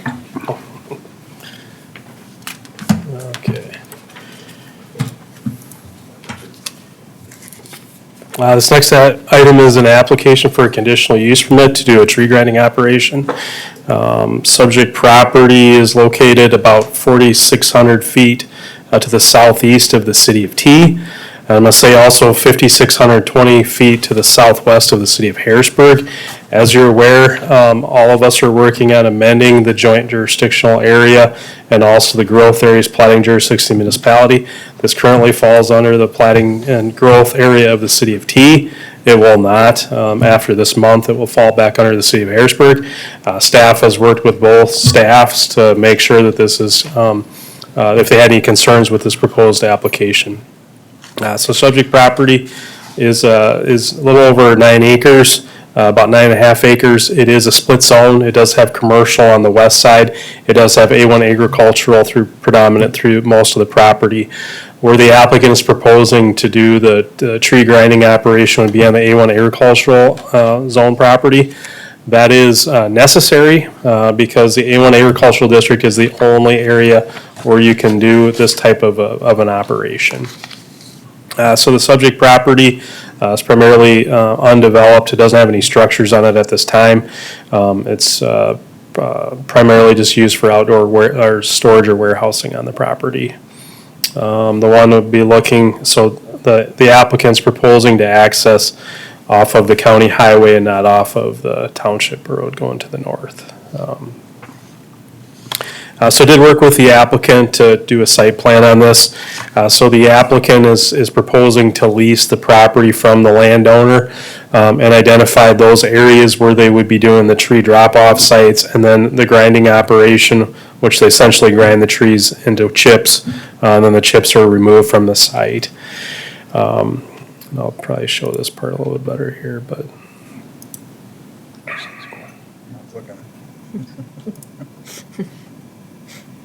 Yeah, like I said, it's always a risky move there, but.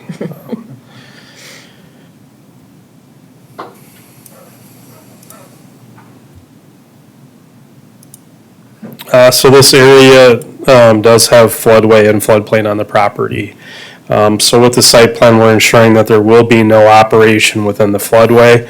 There will be operation within the floodplain. There will be no permanent structures that will be constructed on the site. The county will require a floodplain development permit for this operation, as well as I've talked to the applicant, but we will do that on an annual basis. And the purpose of doing the annual floodplain permit is to monitor the operation, to make sure that there isn't any impact to the floodplain and adjacent properties that are associated with it. So that, again, the applicant did submit this site plan with it, did share it with staffs from the cities. They really had no concerns with it. This is an operation that'll be fully fenced on sides, and it'll have a gate entry into the site, as well as if you've had a chance to look at the staff analysis. And I jumped the wrong one there, but another one, wrong one there. So the proposed operation would have typical business hours between 8 and 5. It will have a gated entry, which will be accessed off of the south road. And then they anticipate 1 to 4 trucks in and out per day, and only contractors and arborists, with exceptions on certain occasions, would be allowed to access the site. In addition, there would be 1 to 3 employees on the site. So the county does have a history of this type of land use. We did amend the A1 agricultural district to allow this land use within there. We did permit a site that is now lapsed in operation, but it is allowed within the A1 agricultural district to have this type of a land use on the property. So looking at this area, there is, as Commissioner Scott will appreciate, I'll put the zoning on, we'll show everything around there, but there is a multitude of land uses within that area, but it is within what I'll call an established commercial industrial park there, Smith's Addition. So staff does feel that there really isn't any conflict with the proposed land use with the existing land uses that are in that particular area, as well as there isn't really any close by residential. That'd be all to the north on this particular property. So did post the property. The applicant did send notification to landowners within 500 feet. We've received no comments regarding this application prior to the meeting this evening. Staff does feel that this application is consistent with the standards within the ordinance and then with the neighborhood or surrounding area. Shouldn't prevent any development concerns with it. Again, this is a lease site, so it's not a long-term use. Do recommend approval of this with the 6 conditions that were listed in the staff report. With that, I'll turn it back to you, Mr. Chair, and answer any questions that the board has for staff at this time. Thank you, Mr. Brown. All right, commissioners, any questions for staff?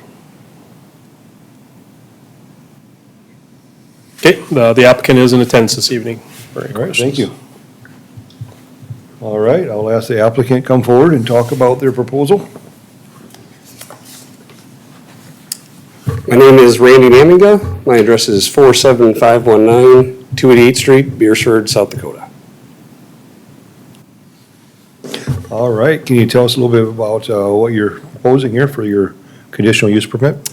Yeah, the intention is to provide a place for tree waste to go, as stated by Toby, from arborists and, excuse me, contractors that need to dispose of it, and it then can be recycled for further use. No tree stumps, no garbage, no debris, pure tree waste that can be reused. All right, thank you. Commissioners, any questions for the applicant?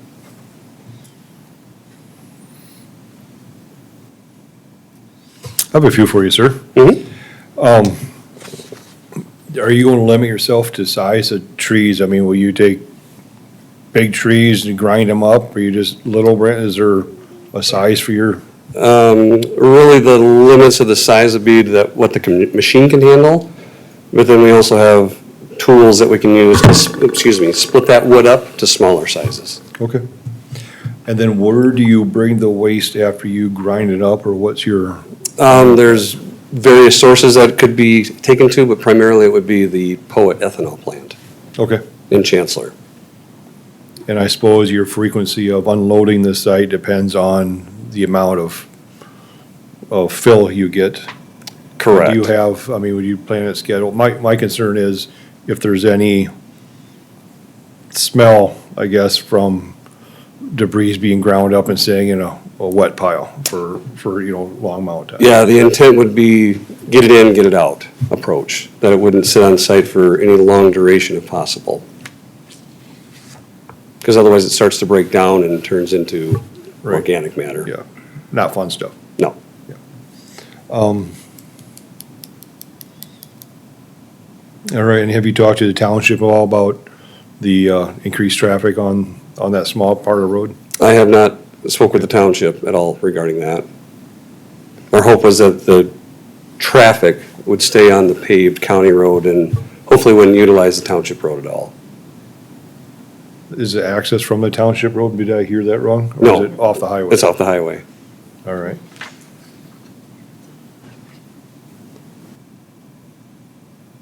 All right, thank you, Rick. Commissioners, did I bring up anything else? You guys still good? All right, thank you, sir. Thank you. All right, at this time, I'll ask anybody in favor of the application, please come forward.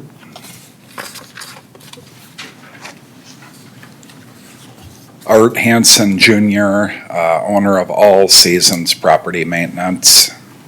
I've been in the property maintenance business for 35 years, and we are a neighbor down the road, about a half a mile to the north. We own a 40-acre tract of ground there. And a large portion of our business is tree work.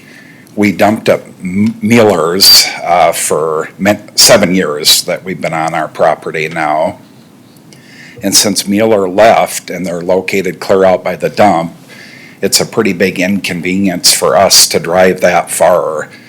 It's at least 30 to 40 minutes each way from our location to get out there, and that much time to get back. So it would be really convenient for us. And I know there's a lot of tree companies based around the Harrisburg T area that would use this location. All right, thank you, Art, appreciate it. Anybody else that was, like, speak in favor of the application? Chris York, owner and operator of Arrow Tree Care out of Canton. Been at this game for about half as long as Art, 20 years. He's old. I just spent a week in Watertown doing tree work in Watertown. They just got exposed or confirmed with emerald ash borer, and that's where I'm originally from. So kind of got drawn back up to Watertown, and the number one issue up there is where do I go with the material? Okay, so it's not the concern of getting the tree on the ground, it's what do I do with it? So Randy, start shopping up there for a place. I just spent a day in Brookings today. They grind, they do not burn. Every place that burns is a struggle.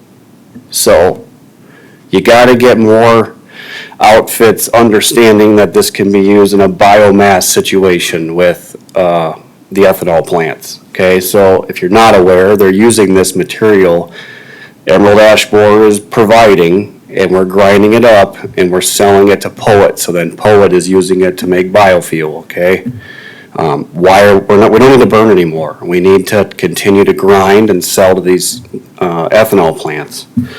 So to me, it's a no-brainer. He's got an excellent location. I do a lot of work in Worthing. Worthing has no place at this time. I do a lot of work in Harrisburg. Harrisburg does not have a place. T does not have a place. So that's roughly 21,000 citizens that are going to be impacted by tree removal in the near future, whether that's ash or storms or whatever, that I have to then think of the price that I'm going to spend on the road, like Art said, traveling to Wildwater West area, for lack of better terms, or I-90 and 229, where the other location's at. So, to me, if we can get something down here in this south portion of Sioux Falls / northern or central Lincoln County, it would benefit tremendously for the next 10, 15 years.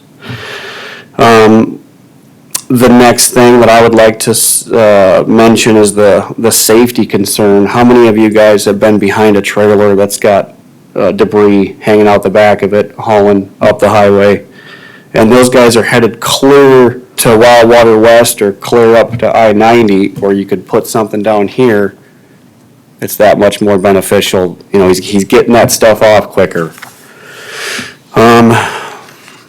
Just the burning. I think it's crazy to think that we're gonna try to burn the amount of trees that are coming down over the next 10, 15 years. It's not efficient. Questions for me? No, thank you, Chris, appreciate it. All right, anybody else in favor of the application? Yes, sir. Kelly Cawthorn, 27277 471st Avenue. I'm actually just adjacent to the south of where Doug's got this land. And I guess my only comment would be the dust and stuff, but as long as Doug's taking care of it, well, I think it'd be a great project too. So Doug runs a good show, so I think that'll be fine. Thank you. Thank you. All right, anybody else in favor of the application? Seeing none, I'll ask anybody in opposition of the application. Seeing none, I'll close the floor to public input, and I'll ask a motion from the commission. So moved with the conditions in the staff report, Green? Second, Scott. All right, motion and second with the conditions. Any discussion, commissioners? Well, this time of year, I think anybody that could get a couple of contractors to come out and speak in your favor and nobody speaking against you, I think that's a pretty good deal. So I'll be in favor of it. I think that the location, based on, historical things out there, I think it's a fine fit. So I'll be in favor. All right. I have two concerns. One is the additional traffic on that small Harrisburg exit road. I drive that more than one time a day, and that is, you got semis, gravel trucks, excavating companies, everyone up and down that road. This will just add quite a bit more, it sounds like, if there's gonna be a lot more business. And then, the neighbors too. I think our next item is for the property next door to the south, and that will cause some louder sounds for them too. With that said, just concerns, no reason to say no though. So, all right, I'll ask for, do roll call. Commissioner Sweeter, Yes. Commissioner Boots, Yes. Commissioner Green, Yes. Commissioner Scott, Yes. Commissioner Otten, Abstain. and I am a yes. Good luck. Yes? It's always good to see new business where we can get them in there. All right, we have the next application, please, Mr. Brown.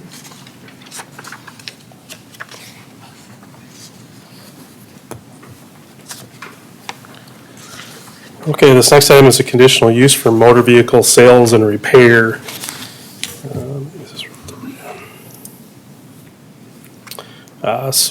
That's wrong. 52. Okay. So this is essentially across the right-of-way from the city of T. It's about 66 feet north of the T corporate limits. Subject property is zoned C commercial. And adjacent property to the south looks like it's unzoned, but that's within the city of T, so we don't have zoning for that particular property. So the particular property is a 1 acre lot. It does have 3 buildings on the property.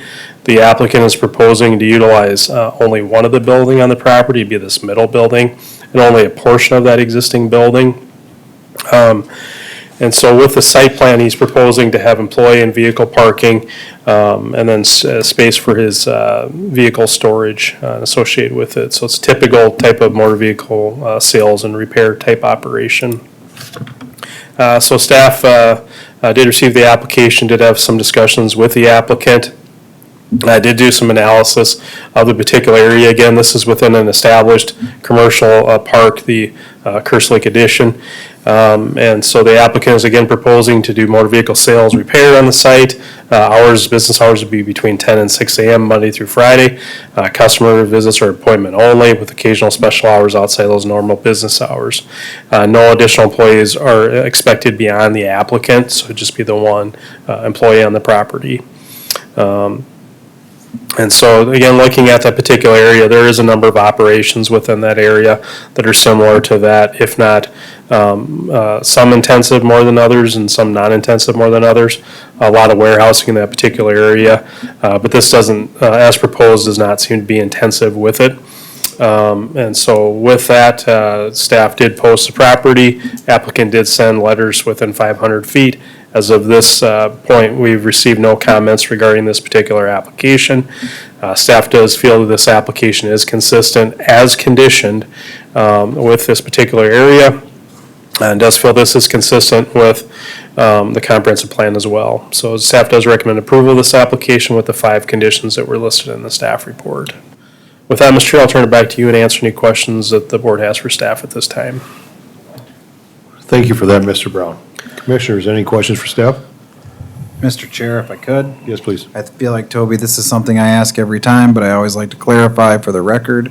So when we go through this process for this piece of property, for the use that they're requesting, even though the initial plan and the initial site plan shows that it's just going to be in the one building, is that what we're limited to, or technically the entire property is being approved for conditional use? So if they were to want to expand into the other building, there would be no requirement to come back here, correct?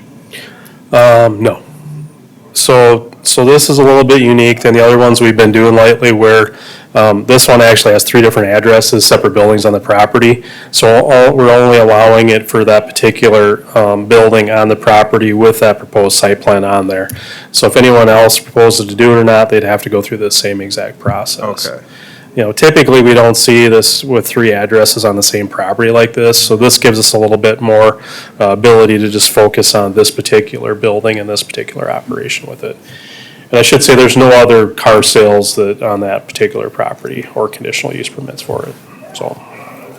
Appreciate that, thank you. All right, Commissioners, any other questions for staff? Mr. Brown, what was the original use when this was approved? Warehousing in all 3 buildings. Were just general warehousing or contractor shops, or what were they called? These warehousing. But I would point out that under the commercial zoning district, they can do retail without having any permitting. So I think there is some retail operations going on there as well. But again, that doesn't require any conditional use permit or board approval on those operations. Define that a little bit, like give me an example of what retailing would be. Well, in Lincoln County, it's pretty broad, but I would say that anything that's a service to the public, and there's a definition for it within the regulations, but generally. So then why do auto sales, I mean, why does that have to have its own thing? It seems like we're dealing with auto sales every month. It's a separate land use and within the zoning district. Yeah, it's specific called out for one, yeah. But, I don't know, skateboard sales isn't. T-shirt sales, board games. Hat sales. Yeah. Personal services, it could be all, many different types of things. Huh, So- interesting. And that's why, this one predates all of us, this particular property, but that's why you've noticed lately, and the new ones we would approve, we would just say warehousing only. So if we would receive any notification that they were doing any of those other types of uses, we'd address it with it, so. But, it's a concern that we have with any time we approve storage units and it's a commercial zoning district that it, probably something we don't talk as much about, we probably should, is that, they can do that without any notification. So that's why we try to make sure that on the new ones that they have some covenants and some agreements and those different types of things, but. So, but yeah, that was a concern. We've addressed that with the landowners that the minute that we allow car sales on the property, it seems like they sprout. But this is only on this particular property that'd be allowed, so. And as Mr. Green has repetitive questions, I do too. Did I answer a way that you have a repetitive question? No, I'd just like to clarify. Sure. And if this is passed, it stays with the property, correct? It would stay in that unit, but we do periodic spot checks, and if this particular applicant would leave for 2 years, then it would go away. It would. Yeah. What about if the applicant's, can it transfer ownership, I guess? Can somebody else, can you decide to sell cars out of there if he lets you? As long as they meet the conditions that are there, yes. Okay. Yeah. Yeah. Thank you, Mr. Brown. Thank you. That was a question for you, sir. So could we put that condition in there that this CUP would end at this lease with this particular business? Yeah, we consider that as staff, but really this one's tightened up with that particular unit. We're not overly concerned with it, Okay. Yeah. All right, thank you. Okay, thank you. The applicant is in attendance this evening. All right, I'll ask the applicant to come forward and talk about your proposal. How's it going? Zach Bowers, 6607 West 43rd Place, Sioux Falls, South Dakota. It's pretty straightforward, just kind of want to be able to have a dealership license, that's it. All right, commissioners, questions for the applicant? I got one for you, Zach. What, is it just sales? You gonna do any repairs or just buy a couple from the auction and sell them off? Kind of what I want to do, yeah. So I kind of have a joke with people. Some people like puzzles at home. I like working on wrecked cars and putting them back on the road. Mm-hmm. So, I also like to help people out, so if I can get a nice truck for a good deal and help out somebody that's struggling, I like to do that too, so. Okay, and then you've seen the recommendations about no unoperable vehicles outside or whatnot, you're fine with all those? Oh, absolutely. I don't like the look of that anyway, so. It's gonna be a very small base operation, maybe 1 or 2 a month. It's really not a small, it's not very big. So if we do anything more than that, it's pretty quickly gonna outgrow it, and we'll have to leave anyway. So, yeah, everything will be hidden and shouldn't disturb anything. All right, commissioners? Yeah, just a couple questions. So, one of the things I think we struggle with when we deal with these is, and the complaints we get is the outside storage and the mess. And I don't know, do we have limitations on that? I believe so. I believe No there's. parking or, okay, Number 2. Please be Yeah. allowed. okay. And so you're good with those conditions? Yeah, And think you absolutely. can abide by them easy enough? Yeah. Okay. Oh, are you currently in this facility right now? Yes and no. So I'm actually subleasing from Midwest Sound and Power that is there right now. I've gone through the whole process. I've signed off by DA Jet Properties and all that. Have not done anything in this route until this moves forward. Yep, okay. Very good, thank you. Yeah. Anything else? So you're leasing the property, is that right? Yes, sir. All right, so you don't currently own it? Yep. Have you signed the lease? Yes. Got it. That's it. Thank you, Zach. Appreciate it. Thank you, guys. Appreciate you. All right, I'll ask anybody in favor of the application, please come forward. I'll ask anybody in opposition of the application, please come forward.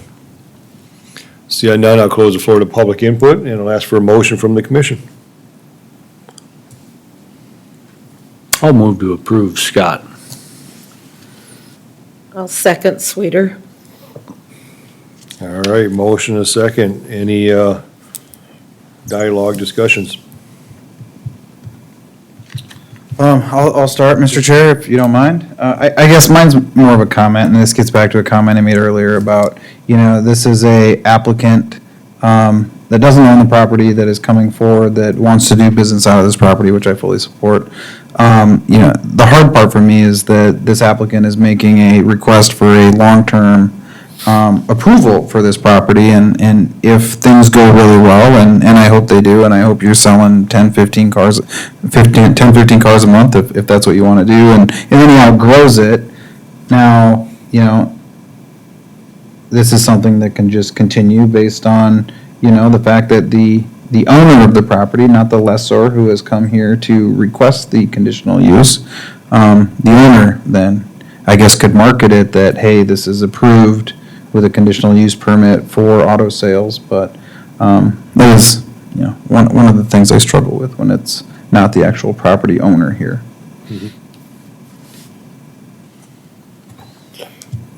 Yeah, the only protections we have then is these recommendations that these stay with the property, so anybody else that comes in, they'll have to follow these exact same ones.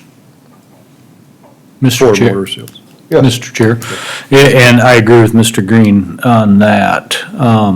Can we just add a condition that it would terminate? This gentleman isn't leasing it anymore? Yeah, I think we can. I don't know how easy that is to manage or whatnot. You want to talk on that again, Mr. Brown?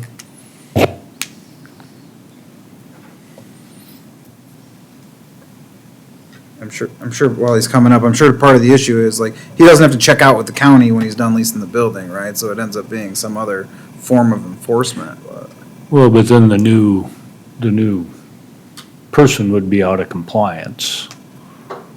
Let me ask you that, maybe that's a better way to ask it, is this application gonna be in, whose name is it gonna be in?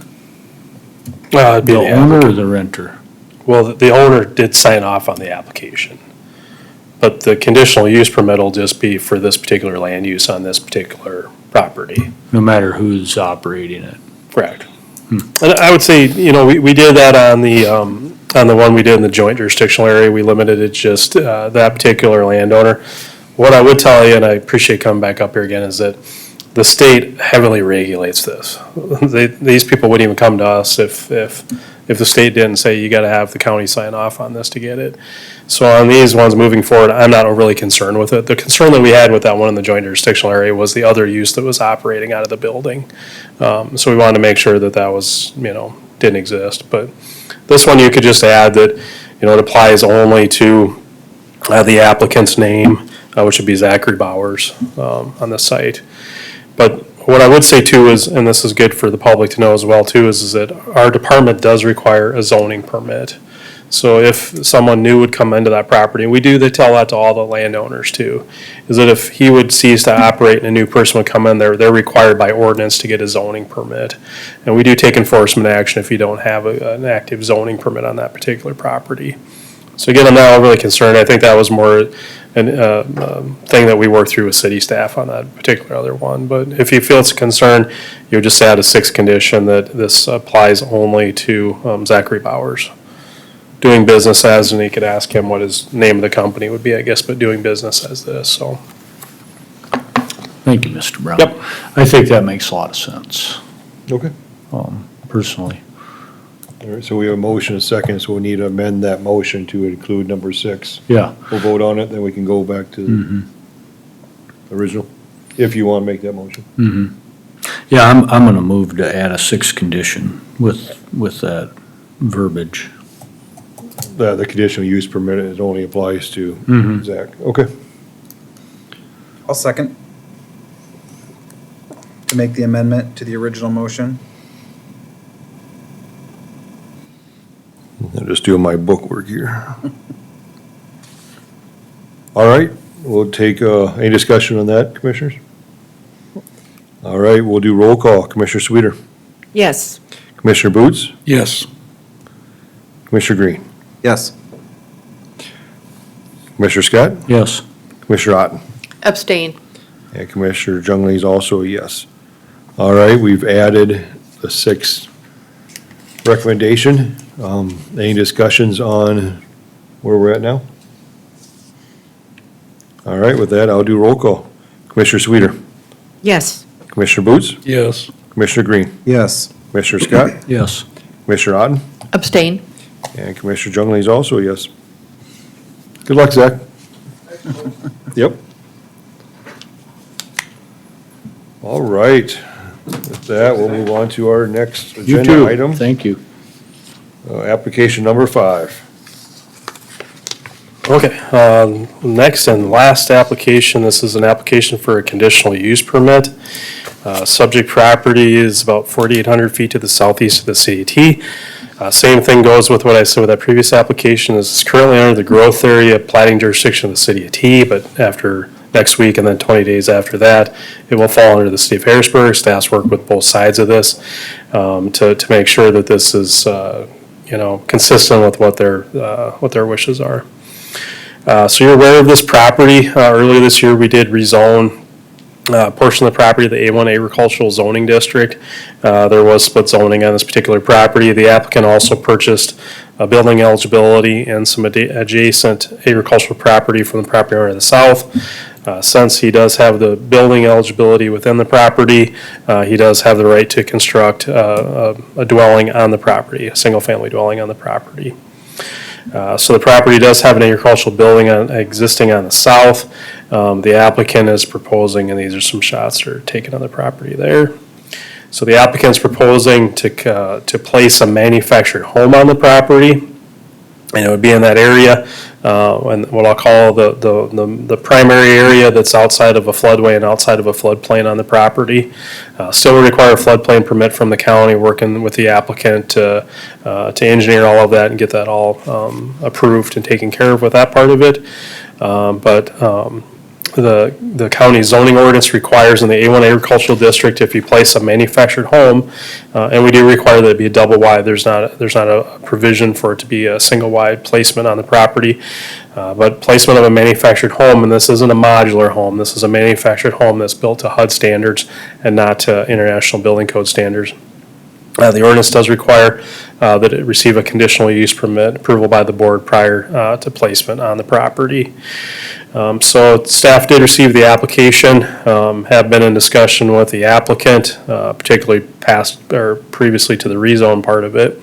And did identify again that this area does have a number of different land uses within the particular area. The adjacent property, though, directly to the north does have a single-family dwelling on it, as well as 2 additional properties directly to the north of the property. Subject property, again, is about a little under 6 acres in size. We'll utilize existing driveways on the property, so no proposal for existing driveways on there.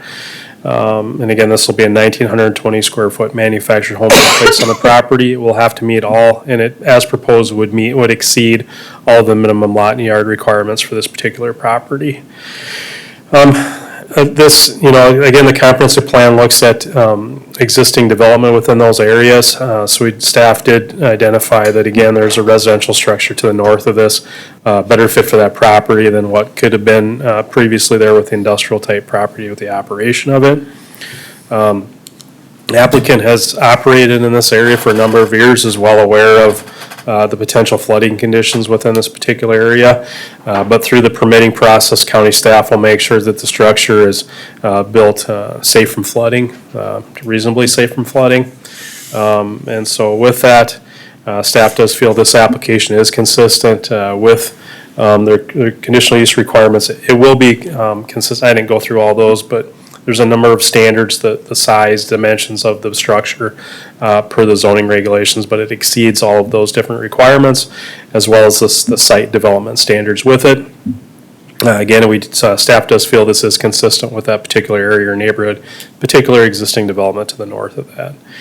So staff does recommend approval of this application with 3 conditions that were placed in the staff report. That, Mr. Chair, I should say too, is we did post the property. The applicant did send letters again to properties within 500 feet.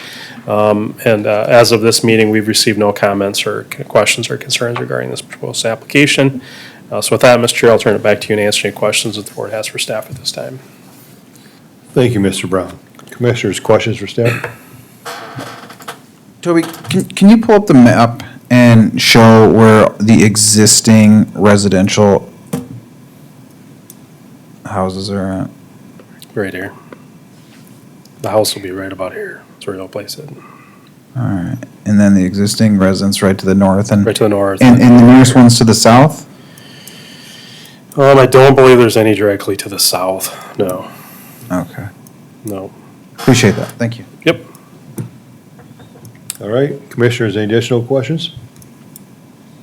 Thank you, Mr. Brown. Thank you. The applicant is intense this evening too. Great, thank you. I'll ask the applicant come forward and talk about their application. Kelly Cawthorn, 27277 471st Avenue. I think we've been here a couple times now, so just trying to get this hammered out so we can get it finished up. So we're ready, I guess. I don't know, it's pretty straightforward. So questions from you, more from me, I guess, so. Yeah. Commissioners, any questions for the applicant? As it was spoken earlier, we've been there for over 35 years, so, yeah, we've seen a gallon or 2 of water come down through there, so we want to build in an area that's not going to have that problem, and this is the highest part of our ground, and we're certainly going to build way above where the flood stage says we need to, so. Are you personally planning to live in the structure? Yes, sir. Okay. And you don't mind that tree chipper next door? You know, I have my reservations because we, just down the street where Mueller's had it, you know, we put up with it, and it wasn't a noise thing for me there. It's a dust thing. We have a pretty good row of trees growing up, and they're nice big cottonwoods, and I think that'll block an awful lot of that, and you know, Doug's been a good neighbor over the years, and if I went to Doug and I say, hey, Doug, we gotta do something different, we gotta, you know, I think he'd just make it happen, so. I appreciate it, thank you. Thank you. Appreciate it, thank you. All right. Open the floor to public comment for support and against. Seeing none, I'll close the floor to public input, and I will ask for a motion from the commission. Move to approve, Scott. Second, Boots. Scott and Boots, all right, any discussion? Mr. Chair? Yes, sir. Yeah, I'll just make it more of a comment, I guess. Whenever we work in this area, I'd like to point out that it's the most unique area in Lincoln County because it has every district, and they all kind of touch. And so I'd like to go back to the minutes in past years, Toby, and understand why that happened. But basically, whenever we get into this, you know, there's just we've had a lot of interesting requests, a lot of discussions, and it's been just made up in my mind that this thing's just gonna have to kind of work itself out up in that area. And Mr. Cawthorn's obviously been there for a long time. He knows what's happening up there, and if he wants to wants to put a house up there and continue to live there on his property, I'm completely for that. But on record, this isn't something that I would like to see in other parts of the county, you know, but this is what it is. It's been this way, and like I said, we just kinda gotta let it work its way out now, so. Yep. With that, I'll be in favor of it. All right, let's do roll call. Commissioner Otten? Abstain. Switch it up, see what it is. Whoa! Commissioner Scott? Yes. Commissioner Green? Yes. Commissioner Boots? Yes. Commissioner Sweeter? Yes. And Commissioner Jungley is also a yes. Good luck. Thank you, appreciate it. Congrats. Sorry you were last. Somebody's got. Thanks for your patience. All right. All right. That's what you always say, Is there any Toby, old but I think business? it's popular. I think it's a popular. Check the numbers. It's always number guy, yeah. So, the last item is just a staff kind of input or briefing on it. So I'd point out to you that the Board of Commissioners at their September meeting did concur with your recommendation to approve the change of zone from the A1 to the Plan Development District for Mike Hoffman for Prairie trailer sales, Prairie Wind trailer sales. So we're right now working with the applicant on a building permit for the structure that he'll be placing on that property. As well as the 28th, which is next Tuesday at 7 o'clock, the Board of Commissioners will be conducting a joint meeting with the City of Sioux Falls to take up the recommendation that yourselves and the City of Sioux Falls Planning Commission had regarding the text amendment to the joint zoning ordinance, which would adjust or revise the boundaries for the joint jurisdictional and plating boundary. And so, and again, I kind of follow up on that is that nothing new. You know, we've done this before. We've amended the boundaries and that. What I would say is this is the first time that all four entities really got together in the same room. I bet that'd be the City of T, the City of Sioux Falls, the City of Harrisburg, and Lincoln County. And really had an ongoing discussion and dialogue, and I think a lot of the communications improved between all the entities, and I think it was logical for where that boundary line is revising to or moving to, as well as to kind of follow up on what Commissioner Scott had on the previous item, is that I think now that we know what jurisdictions are going to be assuming their boundary area or their plating jurisdiction, you know, especially in this case Harrisburg, I think they'll be taking a more active role in looking at existing land uses, proposed land uses, as well as participating in any change of zones. What's unique about some of those areas, including the last item, is that it's A1 agricultural and we gave them building eligibility through the process. So kind of live with what we have with that part of it. But I think working with Harrisburg, they're going to have a much grander vision of what kind of those areas, especially along the interstates, is going to entail in that part of it. So tune into that, and certainly you're invited to come up to Sioux Falls for the County Commission's night meeting on the 28th, next Tuesday on that.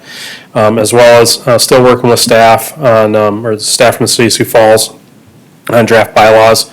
We're going to work with the subcommittee of the Planning Commission of your group prior to next meeting so that we can get a draft put forward to you so we can make sure we can move forward with that, because the year's almost ticking away here, and so we can go through that process. So with that, that's all I had, Mr. Chair. I'll turn it back to you unless there's any questions for staff. I have none. Anybody else? Toby, based on some of the conversation tonight, you know, I know in past months we've kind of talked about, now that we have a new comprehensive plan, you know, starting to go through the ordinances. Thoughts on when, how we should approach that, but, you know, as we look at the year passing by, just your general thoughts on that? Well, I mean, I definitely think that throughout this process is that we're going to start process. And again, what staff's looking at is probably a piecemeal approach to this so that we go kind of district through district. And I think I've mentioned to some of you the most important district, including tonight, would be the A1 agricultural district, the one that probably everyone cares about the most, you know, and it essentially encompasses about 300,000 acres of land in Lincoln County would be that zoning district. So we need to proceed with that fashion of it. you know, the benefit of the plan development district is allowed us to kind of proceed without having to do some of those type amendments. But, you know, based on tonight, I think we do need to take a look at each zoning district to make sure that it's applicable to what we want to move forward with it. So, yeah. So, I anticipate, first of the year, we'll hit that hard and heavy on that stuff, and then move it forward, so. But, you know, and I guess maybe that's some question or feedback to you guys is, you know, obviously, you guys are gonna draft something and give a recommendation to the Board of Commissioners. You know, at some point in time, we're probably gonna have to discuss how engagement we can do with the Board of Commissioners as well, too. Maybe we need to do some work sessions with them before we, you know, send something up that, you know, that they might not concur with or agree with, or some of those things, too, so. Before we get in the back and forth of send it back, send it up, send it back, that would be appreciated, yeah. Most definitely. Yeah, and so, I mean, I think they've committed to their fourth meeting being a night meeting and stuff like that. Maybe that'd be a good time to do some of those work sessions too. You know, especially now if we've converted us to just having essentially one night meeting a month, you know, when we get the Sioux Falls stuff adjusted, maybe that'd be a good work session time that we could do an extra meeting for that too, so. But I'll engage them, I guess, get some feedback from you guys on that and see how you want to proceed with it, but, it's gonna be a heavy lift, you know, I mean, the comp plan, like I've told people, was a 180 from what we're doing, right? Especially in that northern, metro area. So we're all kind of getting our feet wet and how all that's gonna look too and how we want to proceed with it and stuff, so. But, yeah, it's enough rambling, I'll kick it back to you, Mr. Chair, and then we'll put a plan together, I guess, is what we'd like to do, so. Yeah, Okay. I like that. We'll put together some basic components and then meet with the commission and have a work session and kind of go through that way and then work on fine tuning. Yeah, definitely. And, you know, the other thing too is, you know, I've had a lot of questions about the joint jurisdictional amendment that's going on, you know, and that Harrisburg and T are gonna overnight have all this, you know, new stuff. And the reality is it actually reverts back to us. So those territories that we change on the 28th, the sole jurisdiction comes back to us, minus the plating and the growth area analysis and stuff like that. So I would caution, you know, one thing that I've been thinking about as staff is that when you make a change, you make a significant change because you're changing something that's been an ordinance for a long time. So we need to be cautious and make sure that we analyze all different angles and stuff like that. Like I think over the years, I can pinpoint a number of things that we've amended or changed that's kind of had some long-term issues that we didn't anticipate in those different types of things too. So again, it's do the work, make sure that we're thoughtful and thorough and we do what we need to do and realize that anything that we change is going to directly impact properties and moving forward and how they're operating and those different types of things. Especially that A1 agricultural district, that's a big one, So with that, any other questions? Otherwise, that's all I had for tonight, so. Right. No new business, Mr. Brown? No new business, Mr. Chair. I missed that. No old business either. Yeah. If anybody has any questions, or I'll ask for a motion to adjourn. So moved. Second. Is that you, Ted, or? Yep. All right, all those in favor say aye. Aye. Against? We are adjourned. Thank you.